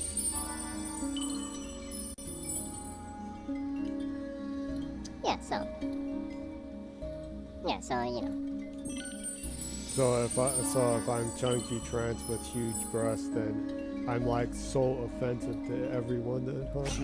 Well, I think that's the ticket. I just need to be offensive to everyone. You need to be more offensive. I need to be more offensive and just happy to be myself. Well, if you're happy to be yourself, then I don't think that's, personally, I don't see any offense in that, but I don't know, maybe that's the best way to offend people that would be offended by people like you. Remember, people, to be happy. The best offensive thing you can do in your life is to be happy about yourself. Yeah, that's awesome, right? And if people don't like that, then they can just eat shit and die, like Marcus said. Yeah. Eat shit and die. Yeah, I think that's a good point. That's a good place to land on with this topic. I think it's really about being happy about your self-image, right? Yeah. And I don't think you should give people the idea of yourself being looked at in a specific way, whether that be positive or negative. I think that should be up to the person, and that person should have the freedom to not have people reflect their values on their self-image, right? Mm-hmm. Yeah, so being happy about who you are and how you are is the most important thing, and people shouldn't take that away from people. Like the great King Crimson song, happy with what you have to be happy with. Yeah. You have to be happy with what you have. Yeah. That's a great song, actually, huh? Yeah. The very end of the Adrian Belew period was the most heavy and hard-hitting of all the eras. Yeah, Adrian Belew, King Crimson was the closest to heavy metal that they've ever gotten, huh? I really like that period. Their heaviest periods were the very end of that time and the very end of the John Wetton period. Yeah, personally, I like the power trio John Wetton period the most. Yeah. I love that period. Red is still one of the best prog rock albums of all time. Yeah, for people who have no idea what we're talking about a progressive rock band called King Crimson, and the different periods. Unlike other bands, King Crimson changed the leaders, Robert Fripp, the guitarist, and they changed the vocalists, the players, all the people in the group, depending on the time periods and what kind of sound they were trying to go for in that period. So what's interesting about King Crimson is depending on the period that they're playing, they had a really totally different approach on kind of sound and kind of composition of their music, right? So there are different time periods that people are more favorable or less favorable, but I think everyone can agree that regardless, they're all great, right? Early King Crimson, John Wetton King Crimson, Adrian Belew King Crimson, and the more kind of 80s kind of, I don't know, they were kind of funky in the 80s, huh? they were funky when Tony Levin. Yeah, Tony Levin is a really great bassist. And talking about Tony Levin, if you like funk, he plays the awesome bass on Peter Gabriel's Soul. Yeah, that has some of the best bass. Has some of the most awesome bass in it. Yeah. No, regardless of if you do play instruments, regardless of what instrument you do play, if you listen to Peter Gabriel's Soul, that has like some of the best composition, and it is mastered masterfully. The pun not intended, but just the quality of everything in the mastering of that album is like perfect, right? Yeah. It's anyone. Even if you don't like this genre of music, you should listen and study that because it's a masterpiece and recorded music. Yeah. You should listen to it even just for Sledgehammer and Big Time. Oh yeah, wait. And it also has one of the biggest 80s ballads in Your Eyes, which has Yusor Undur on it, who is also the source for the name for Undur in JoJo's Bizarre Adventure. I wonder if it's Undur in English too, because they slightly changed the names of characters that had musical references in the English versions of JoJo because they didn't want to get sued. But he's a double whammy because he's Abdul also, and the Abdul came from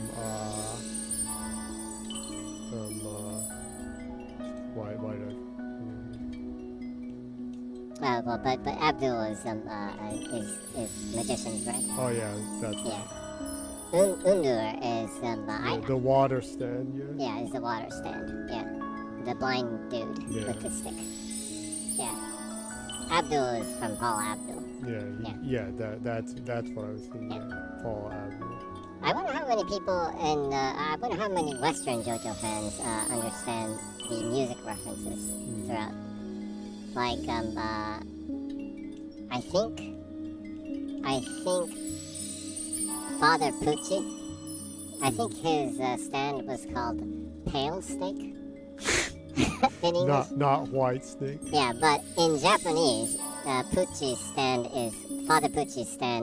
is White Snake, the metal band. It's quite frankly directly White Snake. Yeah. Right? And all from the Here I Go Again fame. Yeah, all the stands. With the hot chick rolling around on top of the car in the music video. Yeah, all the these mega 80s thing going on. Yeah, the 80s were a great time for music. Yeehaw! Anyone that makes Sonic Adventure completed. Oh, but you completed it right now? Yep. You really? Yeah. Awesome. I did it without fishing. Without fishing? You see, I actually found the rest of the I traded all the stuff there. Oh. Well, just so people can see, I'll just cook some meat. Yeah, you should cook some before I go on to Yakuza Kiwami 2 for the rest of the stream. Okay, cool. Because that's kind of a Christmas game too, huh? That is the Christmas game. It's set during Christmas time. All the 7 ones are around the Christmas period. Around the end of the year, huh? Yeah. But yeah. All the stand names in JoJo's Bizarre Adventure are music references. They changed them in English so they wouldn't get sued. But like Father Pucci's stand in Japanese is White Snake. Jolene's stand is Stone Free. I don't know what it is in English. I should check it out. So tasty. Also, specifically Stone Ocean, the character names are based off of fashion brands like Emporio. That's from Emporio Armani. Hermes is Hermes, right?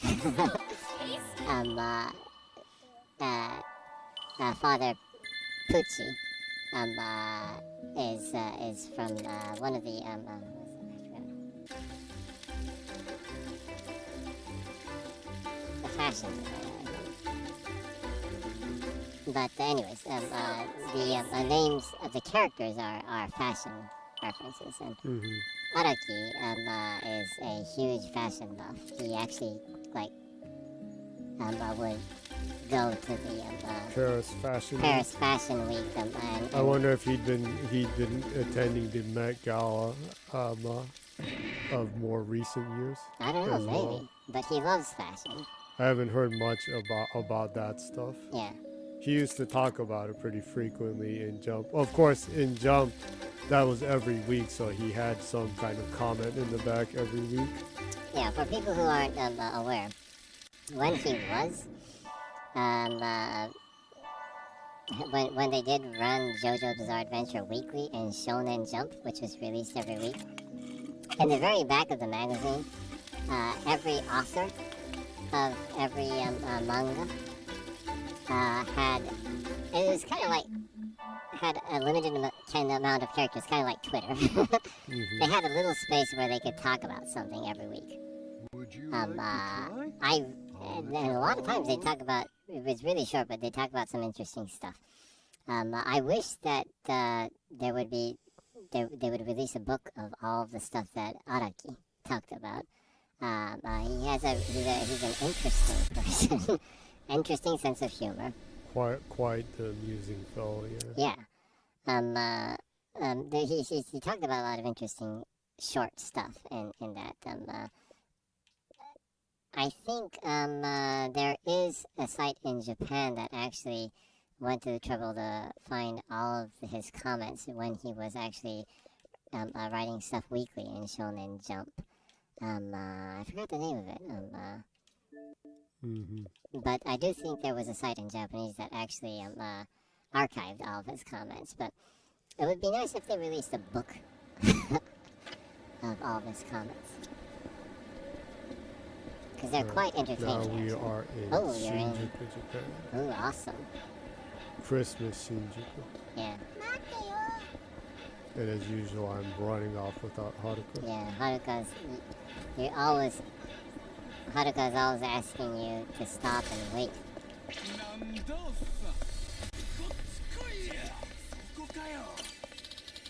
Because you never, like, hold her hand and walk together. But I did get the achievement for doing that in the last one, in the first one. Of holding her hand for a certain, like, amount of streak. Right? Ooh, Virtua Fighter 2. Yeah. I played this so much in the arcades. Yep. I guess I played it in Ikebukuro, huh? Yeah. Yeah, we went to the SEGA Gigo in Ikebukuro. We kind of lurked there all the time. Huh? Yeah, the now gone Gigo. Yeah, we could actually walk to, we were close enough to Ikebukuro that we could just walk to Ikebukuro. So, we kind of wasted time in the arcades around there. We just kind of played, especially the SEGA Gigo. The Gigo, was Gigo in Ikebukuro still the SEGA Gigo, or did they change the name of it? No, it's gone. It's Remember totally gone? they Wasn't that the... Oh wait, yeah, you're right. It's totally gone. It's totally gone, huh? Yeah. Damn. That's It's so sad. That, like, It's so much memories there. that was kind of, that's so much of like the mental landscape that I envision in my mind of Ikebukuro. It's just like, it's not the same without that thing. Yeah, a lot of memories there. It was a big arcade, so they did a lot of location tests. A location test for an arcade game is when a company wants to do a beta test to a small group of people, and they kind of silently do it, kind of on the weekends or on a random weekday, even sometimes. You could only kind of encounter them if you actually went to the arcade every single day, which we were doing back then. Because we lived pretty close together. Yeah. It was a pretty big city. Yeah. at that point in my gaming life, I almost exclusively played fighting games. But anything that Sega made, actually. So, a lot of racing games, too. Sega Rally, Daytona USA, Crazy Taxi, all that stuff. Scud Racer. Scud Racer? I want to play Scud Racer.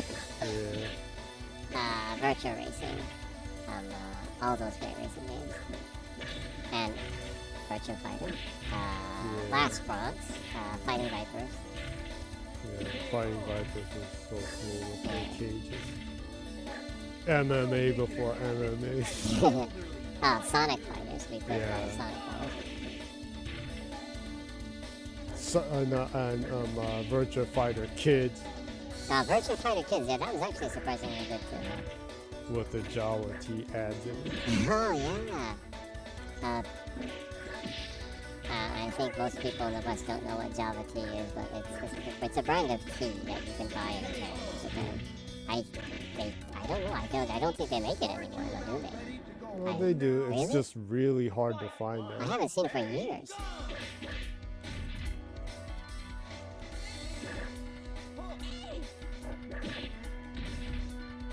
Fine.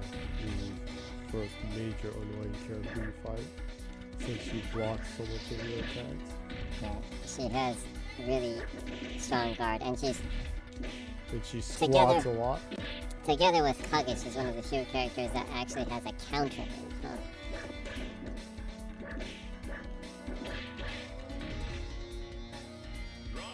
Draw. Whoa. Whoa. Is there a reason why you're using Leon? Oh, one of the objectives in the list for things for the side games is to play all the characters in Virtua Fighter. Yeah, well, I was just asking because I know because you're an Akira player. Yeah.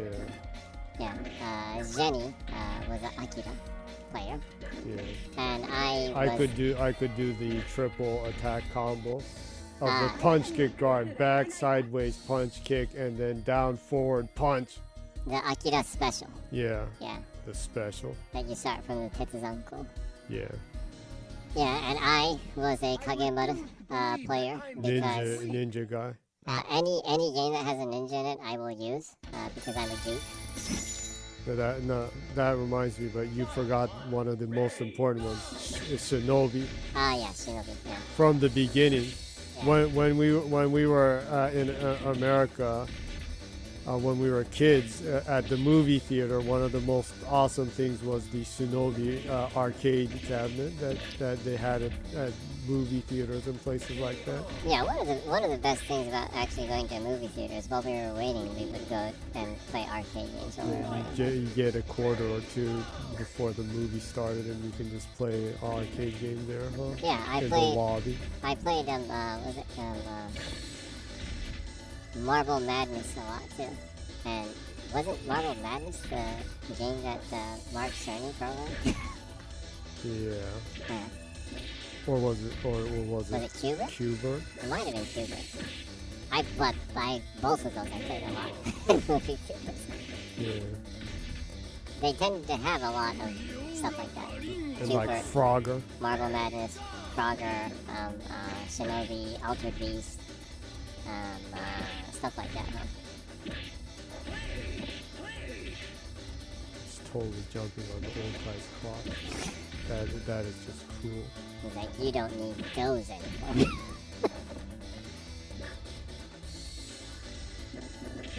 Even if they're old, they're still family jewels. Still family. Take care of the family jewels. Whatever that means.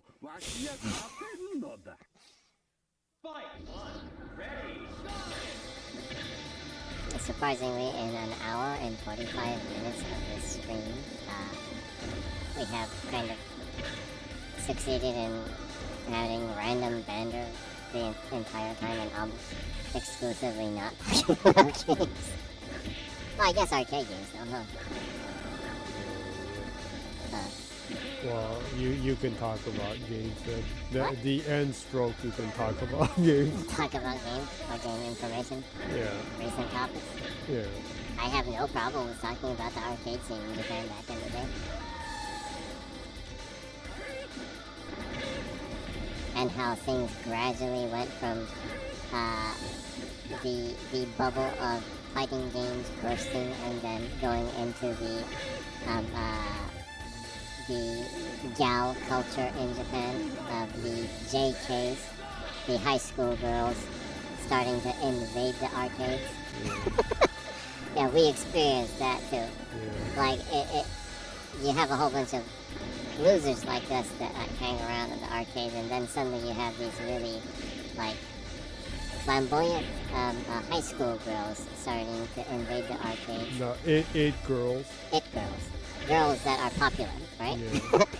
And suddenly the losers of the world are kind of like hanging out in a underground den in Ikebukuro and stuff. And then you have these flamboyant popular girls, high school girls, invading their space because they want to take selfies of themselves in the purikura machines. Yeah, that was a huge thing before smartphones or even the old cell phones became a thing. Yeah, and the gamers and the otaku kind of like feel like, oh, I don't have a place in the world anymore. Yeah. So they'd go to the Toranoana. Yeah. And they'd buy dojins. Yeah. Unfortunately, Toranoana and Ikebukuro closed too, huh? Right? Didn't it? Is it still there? No, the one in Akihabara Oh, closed. the one in Akihabara closed. Yeah. That sucks. But again, Ikebukuro, the male otaku culture kind of dwindled with together, kind of similar to the arcade scene. You start to get the fujoshi, which are the female otaku, kind of coming there to buy dojins and stuff. Yeah, that are extremely invested in BL stuff. Yeah, and I never thought BL would be something that I could say in English that people would get, because it's a pretty normal thing now, even in English. boys love Yeah. stuff, right? You get like, well, literally you get like Sonic and Tails kind of hot action getting it on kind of stuff.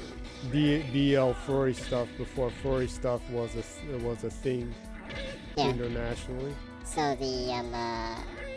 the fujoshi of Japan started to hang out around the Akihabara area, and then the otaku were like, oh, so we can't hang out around here anymore now, huh? And so they would go, so you'd go to like Akihabara. Yeah, because it would be like, well, girls will never come here. Yeah. And now Akihabara isn't like that anymore either. Yeah. So there's now no place for people like that anymore. Now you can only hang out in your den in your house now. Yeah.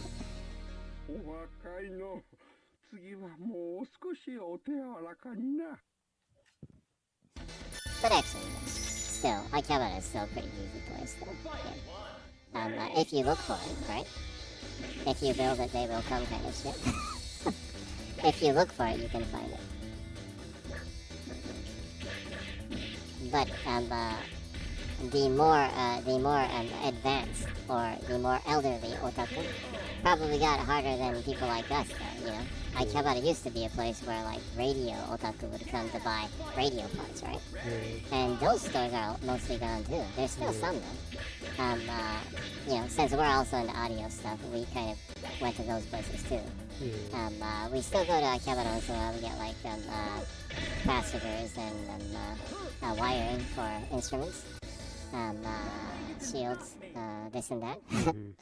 To mess with the guitars and basses that we mess with. So we're kind of... Hey, awesome. The hidden stage. Oh yeah, the hidden stage. This is actually one of the coolest stages in Virtua Fighter. It's not the Colosseum, but the city stage.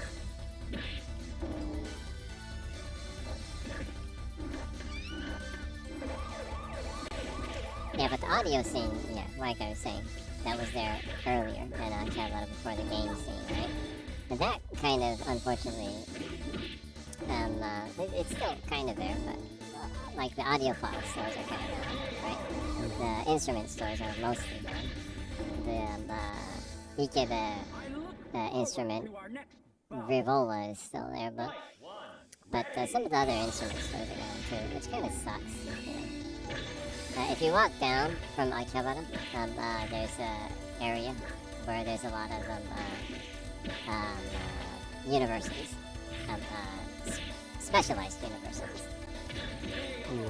Art Some of schools, one dental of the schools. big schools and the biggest medical schools there. Yeah, some of the biggest medical schools in Tokyo, art schools, music schools. Also, religious schools in the Ochanomizu and Kanda area that you can walk down to from Akihabara. You just walk down the river, and you can kind of see all those places. If you walk down to Ochanomizu, it's about like a 15-minute walk. There used to be a street that was mostly just instrument stores. Yeah. And there's still Mostly, most of them are still yeah, most of them are still there. Some of them have closed. Yeah, unfortunately, some of them have closed, which is kind of sad too, because we were into the music scene too, and we like go over there a lot too, and you know, it kind of sucks that some of the stores that we liked disappeared. Yeah, or they stopped carrying some of the stuff that we were into, right? They're much more mainstream now. Yeah, last time I went there, I was really sad. Yeah, because you went there to get some instrument parts. I buy a lot of instrument parts, and in fact, I went there to get some instrument parts, and they had hardly any a selection in instrument parts. Yeah, you went there to get some shield, some copper tape shielding for the inside cavity of your base, Yeah. and they didn't have it. And it's like, what? That's such a normal thing to have for a parts store. It's kind of sad. Now you just have to order that online now. So yeah, well, I don't know. A lot of the commerce, is, really specific commerce is online now. So it's a tough sell, I guess. Yeah. Well, it's kind of that way all over the world. But just people aren't interested in playing instruments anymore. Also, like people think like rock and like metal are lame now. Well, that's specifically talking to people that aren't interested in the scene. But yeah, I guess the average person is kind of like that, huh? Yeah.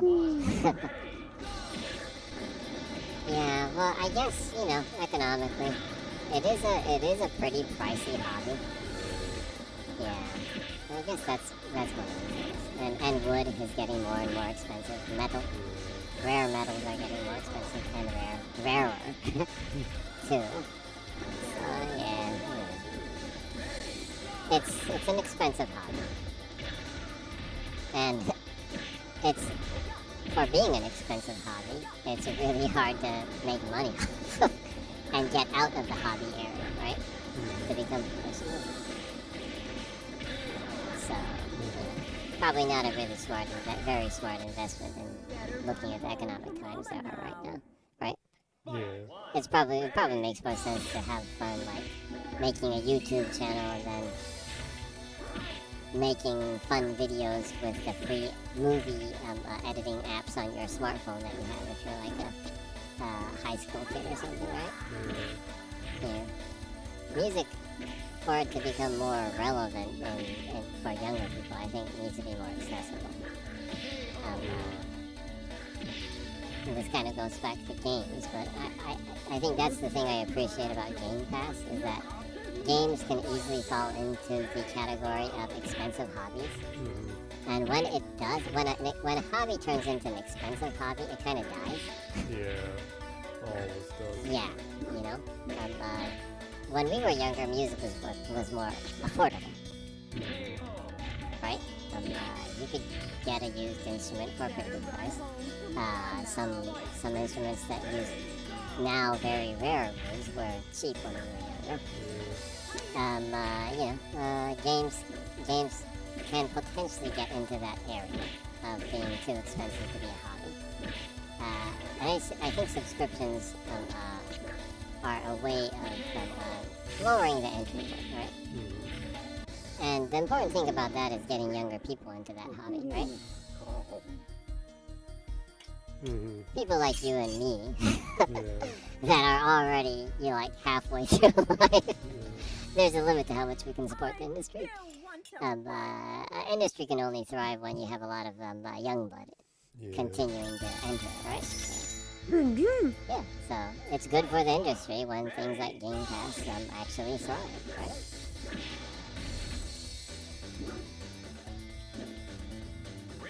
Oh. Actually, I should just do stuff like this to just get through the rest of the game. Oh, to change your character and get the achievement? Well, it's not an achievement. It's just there's the completion list for doing all the objectives in your list. Oh yeah, the list within the game of things to do, kind of. The to-do list. The nightmarish batting center and karaoke ones. Ah, yeah. I think the batting center is probably more punishing though. Yeah. The games that have the golf minigame would be more punishing than the batting center though, huh? Yeah, it can be pretty painful. The mahjong ones actually aren't bad if you have the special items, right? Yeah, but you only get a couple of those.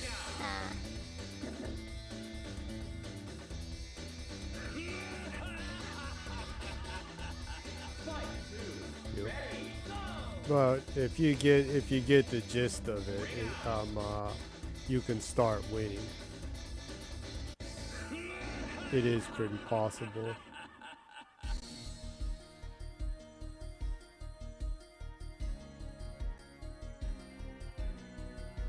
So you're just gonna run off of the You and I aren't the finished stage yet. to I want a complete the rematch. play all characters thing? Yeah. Oh, that is good. Yeah, and it gives space to talk more about stuff. I mean, we're not going to be streaming that much longer, so you can like start jetting through stuff you wanted to talk about.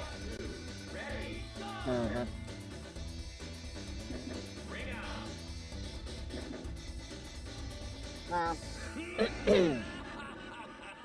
well, there was an interview with Kojima talking about the Xbox game. Well, talking about Kojima Productions. And within the IGN interview, they asked him about the project that he's doing with Xbox. I guess I'll just read you the question and the answer. That would probably be quicker, huh? It's pretty interesting. IGN, this is the question that IGN asked. In June this year, there was news that Microsoft will be partnering with Kojima Productions for a new cloud project. This seems like it'll present new opportunities on a technical level as well. And this is Kojima's reply. Response. Answer. Whatever. Kojima. I tend to get easily bored. Part of why I've been able to make games for 30 years is because new technology replaces the old so quickly. The tech you use today may not be applicable tomorrow, and I'm interested in figuring out ways to incorporate the new. Making the wrong choice can result in failure, of course. It's a bit like space programming that way. The project we're working on with Microsoft is one I have been thinking about for 5 or 6 years already. The project required infrastructure that was never needed before, so I discussed it with lots of different big companies and gave presentations, but they really seemed to think that I was mad. It was ultimately Microsoft who showed that they understood, and now we're working together on the project, including the technology part. So that's kind of cool. I can understand how, like, some gamers would be like, oh, what? Is it a game? Is it not a game, then? Or is it, like, really out there? I can understand how some people would be kind of iffy about that, but personally, I really like new shit. Kind of like Kojima. I like challenging things that are challenging the idiom of whatever that it resides in, right? I want to see things push the envelope, so I'm personally really excited about that. I'm looking forward to seeing what was so challenging about what he's trying to do, and the technology that's required to achieve that. And it's cool that Microsoft was the only partner that was interested in achieving that his vision and understood that vision, and also had the technical capability to get him to where he needed to be with it. So I'm really excited about that. It's better than just another random cinematic filler game, in my opinion. I'm not really interested in that. So,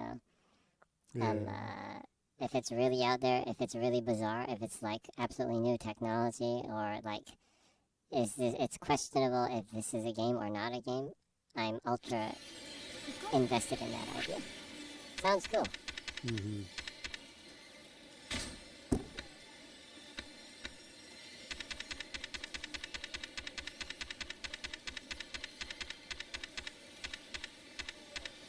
Also, I guess Microsoft released their response toward the FTC. Oh, really? Yeah. Well, I'm not going to go over that. It's 37 pages. But within that, one of the more spicier, one of the more spicier things within that is Blizzard's official response within that they wrote. They are very, very spicy toward the FTC. Like, really spicy. I guess I'll just read some of the especially spicy parts. Activision responses to the FTC suit against the Microsoft buyout, right? Well, this is one part of what they wrote. The FTC's disregard for these benefits to consumers and focus on supposed harms to Xbox's deep-pocketed competitors betrays a fundamental disconnect between the FTC's theories and the antitrust law's underlying purpose, which is to protect competition and competitors. The FTC is asking this court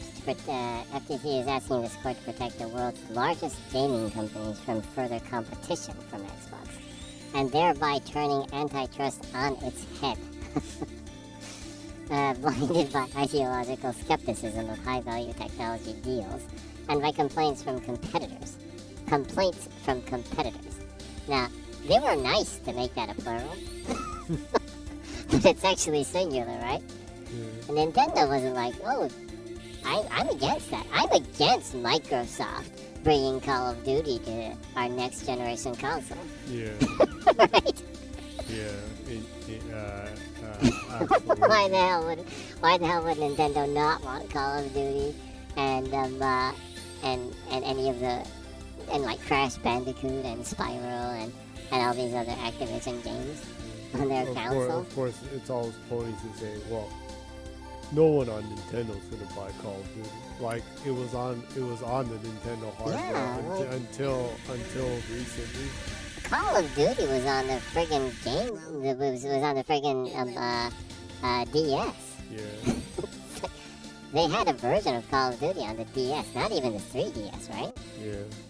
Pretty insane. Those games are actually pretty cool. How they kind of ported them.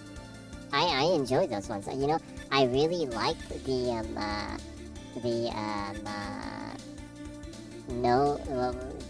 Genesis version of Virtua Fighter 2. I really like that. Yeah. It's ridiculous to even try to port that. Yeah. But that's what's cool about it, right? That was so fun. Yeah. I had that. Yeah, you had that. It's probably worth a bajillion right now. And you shouldn't think about it because it will hurt you deeply. Yeah, I bought it with the Nomad. Yeah, you played that on the Nomad a lot, which you also lost, and you shouldn't think about that because it will hurt you deeply. Yeah. As I remember, it hurts me deeply. So, anyway, it's pretty generous of them using a plural right there. Blinded by ideological skepticism of high-value technology deals and by complaints from competitors, the FTC has not only lost sight of the realities of the intensely competitive gaming industry, but also the guiding principles of our nation's antitrust laws. Wow, they are spicy. That's a spicy meatball. Yeah, I think they're trying to take a shit on Lena Khan. I think when they say FTC, they're saying Lena Khan. like Lena Khan was probably Dork-ass. Dork-ass. You mean Dorcas. Which sounds so close to Dork-ass. Yeah, Lena Khan is probably one of the few people that are involved with the government that people didn't give a shit about, and then now is suddenly like hated by so much people around the world. By a specific group of people. Maybe loved by another group of people specifically. Right? I'm sure Activision Blizzard King's investors hate her guts. Yeah. They want that share that Microsoft is offering for their stocks. Yeah. But anyways, it's kind of interesting. Also, another thing from Activision Blizzard King, Xbox lacks the ability, let alone the incentive, to foreclose its competitors from Call of Duty. The FTC's conclusory allegations to the contrary ignore all available real-world evidence, resting instead on a purely hypothetical but-for world that has no basis in reality. It's like they're questioning their perception of reality. That's pretty funny, actually. That's good comedy. Their minds are in some kind of multiverse. Yeah, maybe Lena Khan has had an isekai tensei or something. Yeah. Right? 2. The FTC's theory assumes that a gaming platform cannot succeed without Call of Duty. The notion that a single game or franchise is the key to the continued competitive vigor of the highly dynamic video game industry is factually absurd and contradicted by the plain facts. And the FTC's alleged relevant markets are made up for this litigation and are entirely nonsensical. That's some of the most spiciest.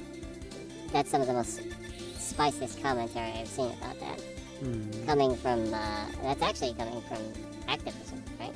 Yeah. Some people assume wrong. They're like, Microsoft came out to buy Activision because they want to take it away from Sony. But like, the Bobby Kotick wanted money before he leaves the company because their company was like burning on fire for the wrong reasons. Yeah, if they didn't find a company that would buy them out quickly, like, it's just the longer they didn't find a company that would buy them out, it's literally burning his value, right? In his wealth. I mean, the stocks were going down quickly. They were on the Twitter path. Yeah, they were on the Twitter path. They were on Elon Musk's path. Of course, even then they didn't fire like 7,500 people. About half of that, but yeah. They fired every single QA tester, but well, I'm talking about that and the sheer amount of their stock value dropping. Yeah. So anyways, the people that invested in Activision Blizzard King wanted a buyer that would value their investment and give them a profit when they sold them, right? And Activision Blizzard King, or Bobby Kotick, approached Microsoft. It's not the other way around. Microsoft didn't go out shopping for them, right? They approached Microsoft and many other companies for that matter. And the other companies didn't want to buy them for that price. And Microsoft was like, okay, well, let's talk about this. So, you know, it's a very obscured version of reality where someone thinks that Microsoft just blatantly came out to try to buy Activision Blizzard King out of the blue, right? So, anyways, yeah, that's that. Kind of interesting. Pretty spicy and tasty. But honestly, I don't really care about the Activision Blizzard King buyout. I just want it to hurry and end because, you know. It's causing them not to announce so much stuff. Yeah, that, and I'm genuinely not really interested in anything that Activision Blizzard or King offers. Actually, Diablo 4 looks cool though. And the new survival fantasy game that they're working on, that looks Well, I haven't seen it, so I can't say it looks cool, but conceptually. Apparently, it looks cool. Yeah, Mike Ibarra was saying that he played like a vertical slice of it, I think, or a demo, early build, concept build, and he was saying that it was really good. Of course, he's the president of Blizzard, so you know, should take that with a grain of salt. But still, but regarding that though, like yesterday, they announced that Dan Hay, this is the executive director for Far Cry. Mm-hmm. He was the executive director for Far Cry 3 through 6. He left UB last year. And he never really announced what he was going to do next. Mm-hmm. Anyways, Mike Ibarra said that Dan Hay... What the? What? Whoa, it's totally standing on its 2 feet. Can that happen? Maybe if there's a person inside that doll. A little person. A gnome or something. Gnomes inside a plushie. Yeah. It's a Christmas miracle. Indeed it is. A gnome Christmas miracle. Yeah, so anyways, Dan Hay, the former UV executive director for Far Cry 3 through 6, was announced to be leading the team that is working on Blizzard's new survival fantasy game. It's their first new IP since Overwatch, so it's a thing. It's a big project, right? And he'll be leading that team, which is, I think, gotta be kidding me. What? It just fell straight down, virtually back in the exact same place it was the entire time. Which I think is a good thing. I assume it's first person then. Maybe not though. I don't know. But I think you would hire someone like that has expertise in whatever genre that you're trying to approach.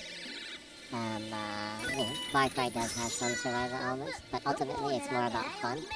So I assume that their survival game, although, I'm sure there's a lot of survival and RPG elements, it's supposed to be fun to control, I assume.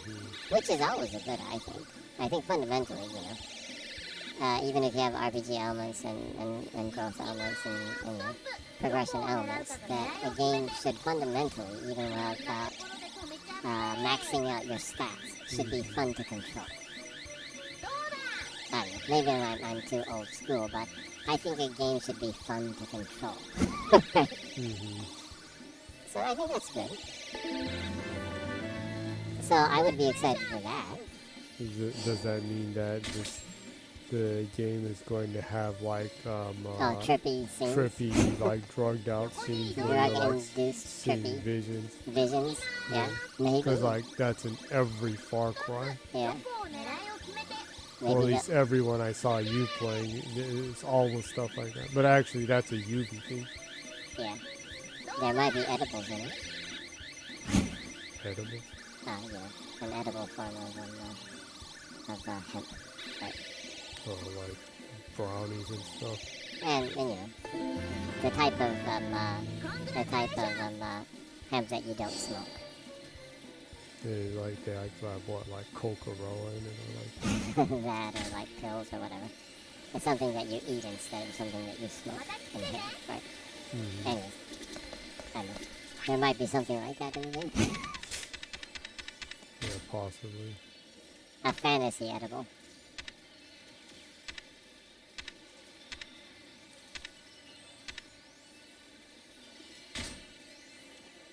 What are you trying to get right now in this? Oh, it's just doing some of the small objective stuff. You're in the long process of getting all the achievements in every single Yakuza game, huh? Yeah. You completed 7, right? 7's the only one I completed. But you were fairly close to completing 0, right? Or no? Yeah, 0. I've finished most of the mini games, so as long as I can finish the karaoke and the batting center. Oh yeah, and the bowling. There's the bowling game you need to do.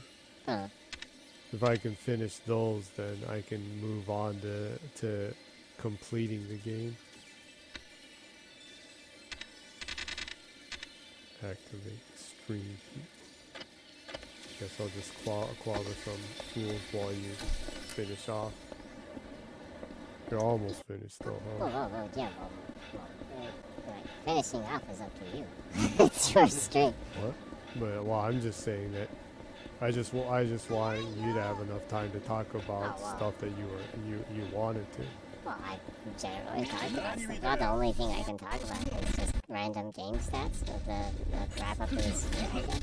We could talk about that next week, though.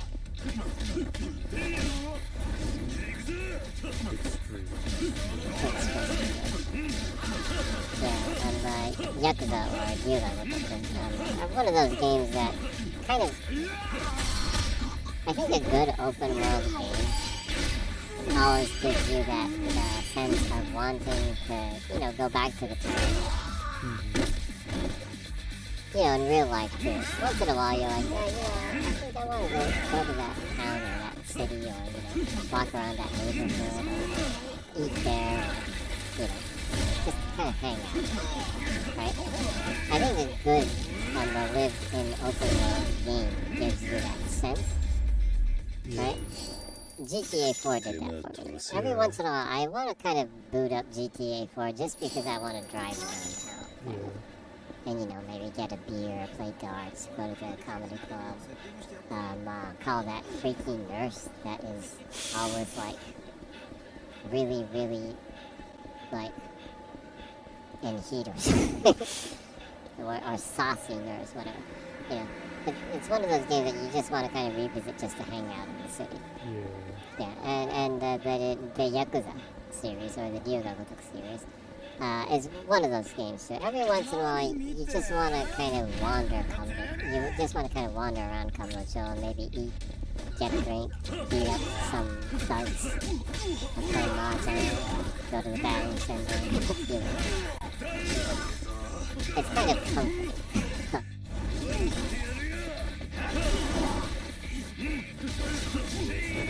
Yeah, for that reason, I'm really, really, really excited for Isu. Yeah. That's coming out in February next year, February 22nd. I'm hoping that it will be like that but in Meiji, Japan. I just want to go back to that, hang around in a random, in Meiji, Japan. That'll be some serious. And you'll get to shoot guns. Yeah.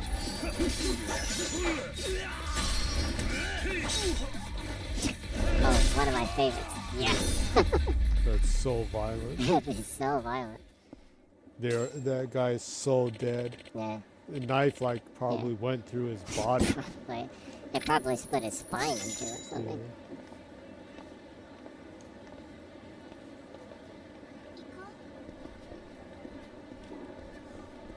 Well, I think I'm anticipating that as much as Starfield. Yeah. That's Actually, Starfield level excitement. Yeah. Personally, yeah. It's up there with Starfield for what I'm looking forward to next year. I continue to see people putting up lists of the games they're excited for 2023 kind of thing, and I don't see Like a Dragon issue. I'm like, man, these people just don't have good taste.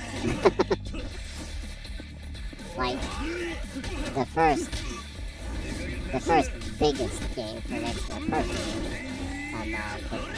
would be the Persona games and Rise, but after that, it would definitely be Like a Dragon. Yeah. It's a big deal because that's the first time it's coming out outside in of the Japan. West, yeah, actually. I hope a lot of people play it, right? They better. Yeah. It's not launching into Game Pass, so all you Xbox gamers right there that got a freebie, playing all the Yakuza series in Game Pass, show up, dude. Yeah. Buy it. Right? Yeah. You better. You better. Also, by the way, while you're waiting for Like a Dragon issue to come out, all you Xbox dudes out there, go buy Judgment, both of them. Yeah. Buy it. I'm not asking you, I'm telling you.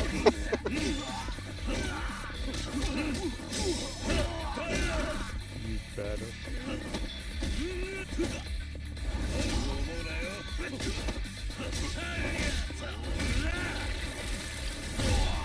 It's always so satisfying watching beating the shit out of bad people. Yeah. It's just too much fun.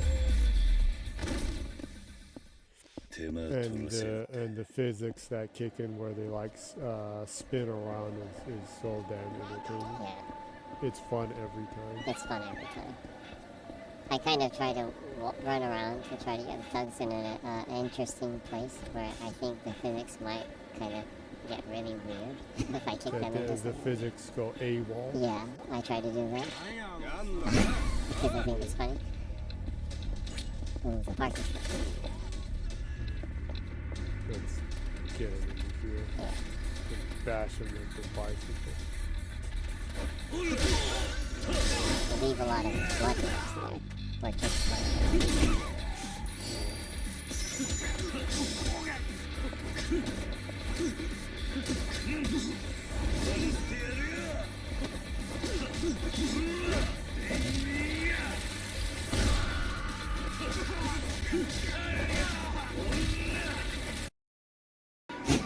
I don't mean it As a sibling, that's kind of offensive. there are all kinds of stuff going on. In my case, Yeah, a lot of things happen around us. yeah, they did, but I don't know. In my case, I'm getting too old to like not care about Christmas anymore. It's kind of reverse psychology kind of stuff. I actually, more than when I was younger, I actually enjoy Christmas now. Yeah, because, actually it's the same with me. Yeah, because like, it's great getting presents, but I think it's also awesome to like go out and get presents for people, you know, and kind of enjoying together, you know, instead of just being on the receiving end. And also, you know, like, how many times am I going to be able to celebrate Christmas? Honestly, yeah. Well, in my case, it's a pretty serious thing. All right. I genuinely do not know. Yeah, so it's like, well, if I only have like 20 more Christmases, I might as well enjoy each one, right? Yeah. Yeah. That's where I am about Christmas.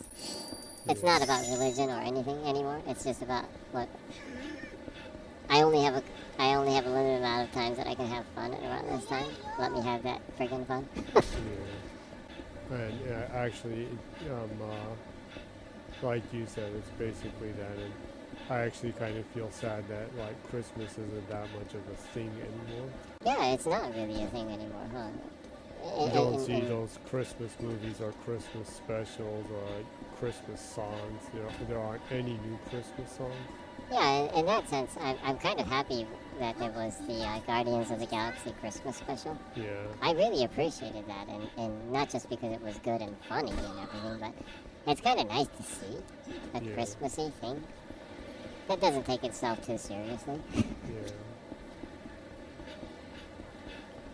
I mean, I don't really, like, it's more of a cultural thing than it is a religious thing anymore, in my opinion. Don't worry, we're fighting. I already kicked his ass. So. Because, like, personally, I'm not like a really, I am not a religious person, but it's not really about religion. Actually, personally, this is totally me. It's more about just having fun and sharing that fun. Yeah. You know, it's like, I'm not Mexican, but I still celebrate Cinco de Mayo because I think it's fun to eat Mexican on that day. I think there's nothing quite as satisfying as eating Mexican and drinking beer on Cinco de Mayo. Yeah. It's one of the coolest things because you can do that. You get the excuse to do that. Yeah.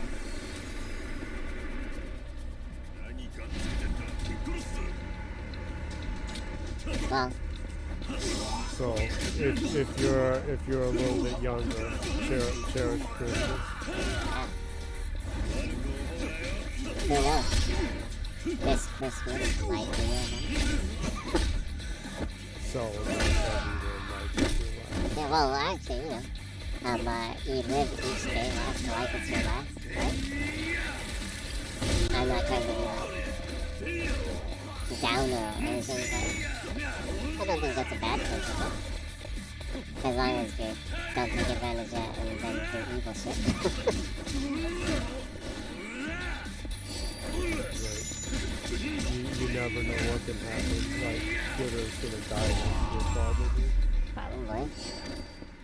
They're gonna file for bankruptcy while Mr. Inbred Pedal Man is gonna run away and like beg Biden for bailout money for it.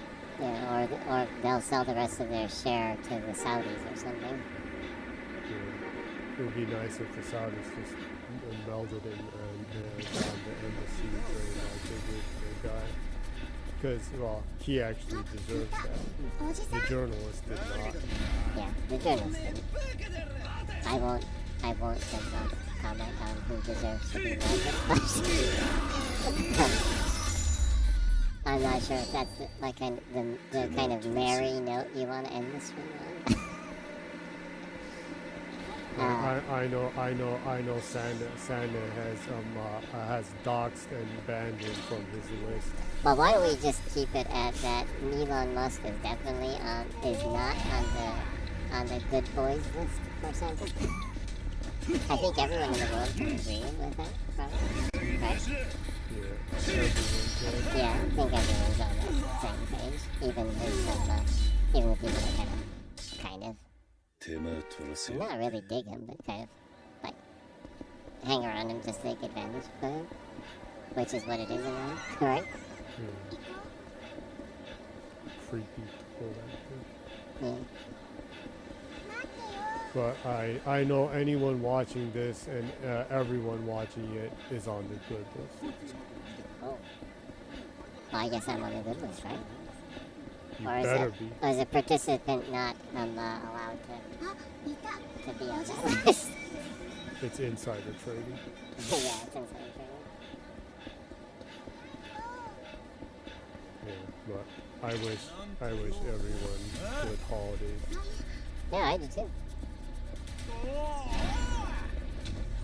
It's time to celebrate the holidays. The holidays need some more time. The holidays need more. That's You need to morbidify the holidays. You've been morbified. Morbify. That's a new word.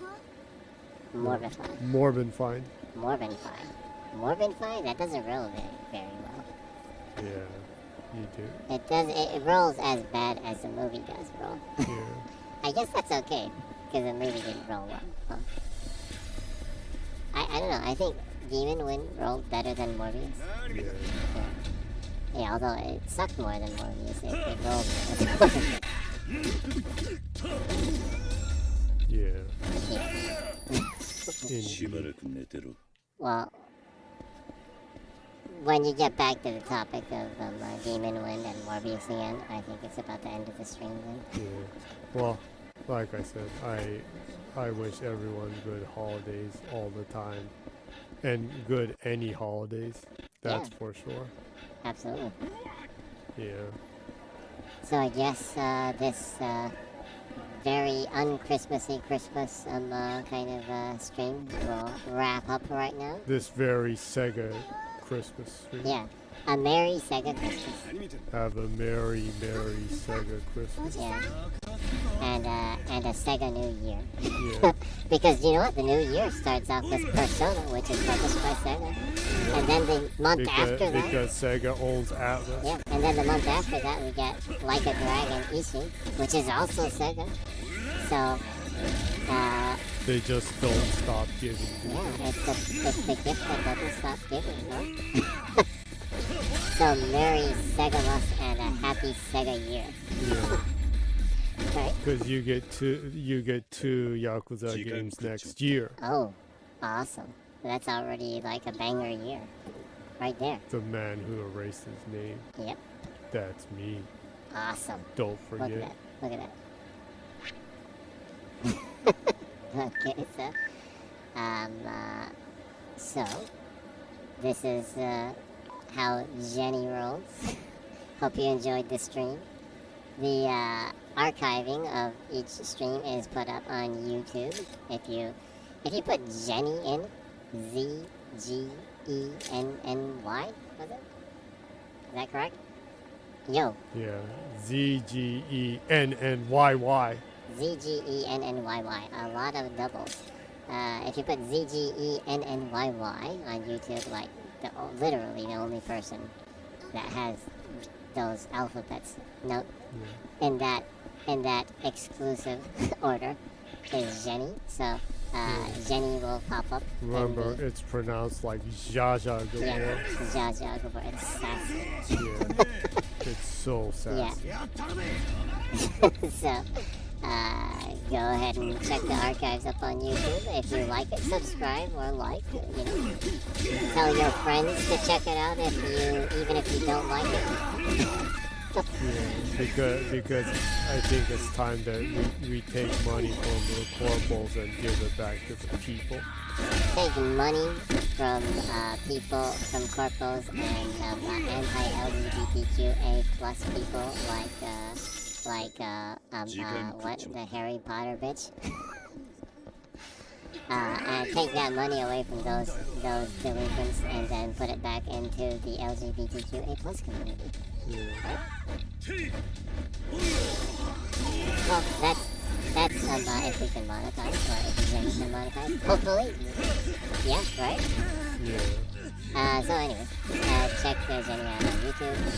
Because I only want to monetize so I can just donate all that money. Yeah. You've had enough of a hard knock life that it really isn't about money anymore. Yeah. It's not about the money or fame. It's about giving good back to the people who deserve it. It's about paying it forward. Yeah. Yeah. So check it out. Subscribe if you'd like, if you will. Like if you don't. Even if you don't like it. Alright. So anyway. Don't like it. Love it. Love it. Yeah. Like it's your life. Like it's your life. So anyways, on Twitch, Jenny streams every week in English on Saturday 0 o'clock Japan time. You're gonna have to, whatever time zone you're in, you're gonna have to check what 0 o'clock Japan time is in your zone. Check it out if you'd like. Hang out with us. You can send comments and requests, whatever. Yeah. We're here. Yeah. Have a good week. Good weekend, right? And have a good Christmas and a holiday. Like or Michael, Hanukkah or Feliz Navidad, whatever, yeah? Like Michael Jackson said, you are not alone. I am here with you. Yeah. Great. And that's what I plan on doing. Remember that, folks. Awesome. Because I be for you. Mm-hmm. So I would assume that's a wrap. Why don't you go ahead and say the closing comments and end your stream and be stuck. Goodbye, Elon. You will not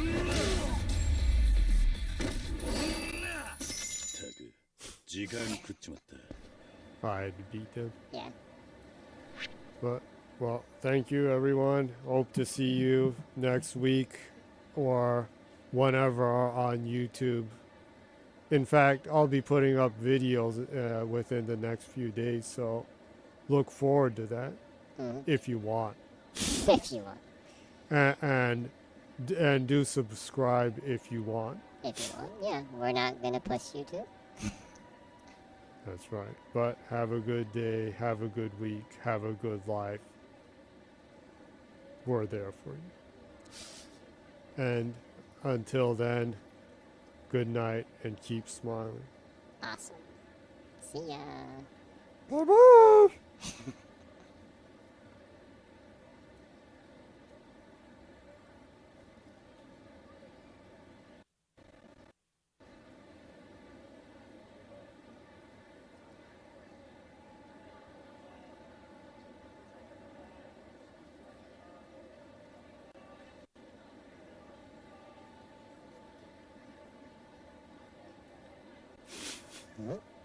Is it still up?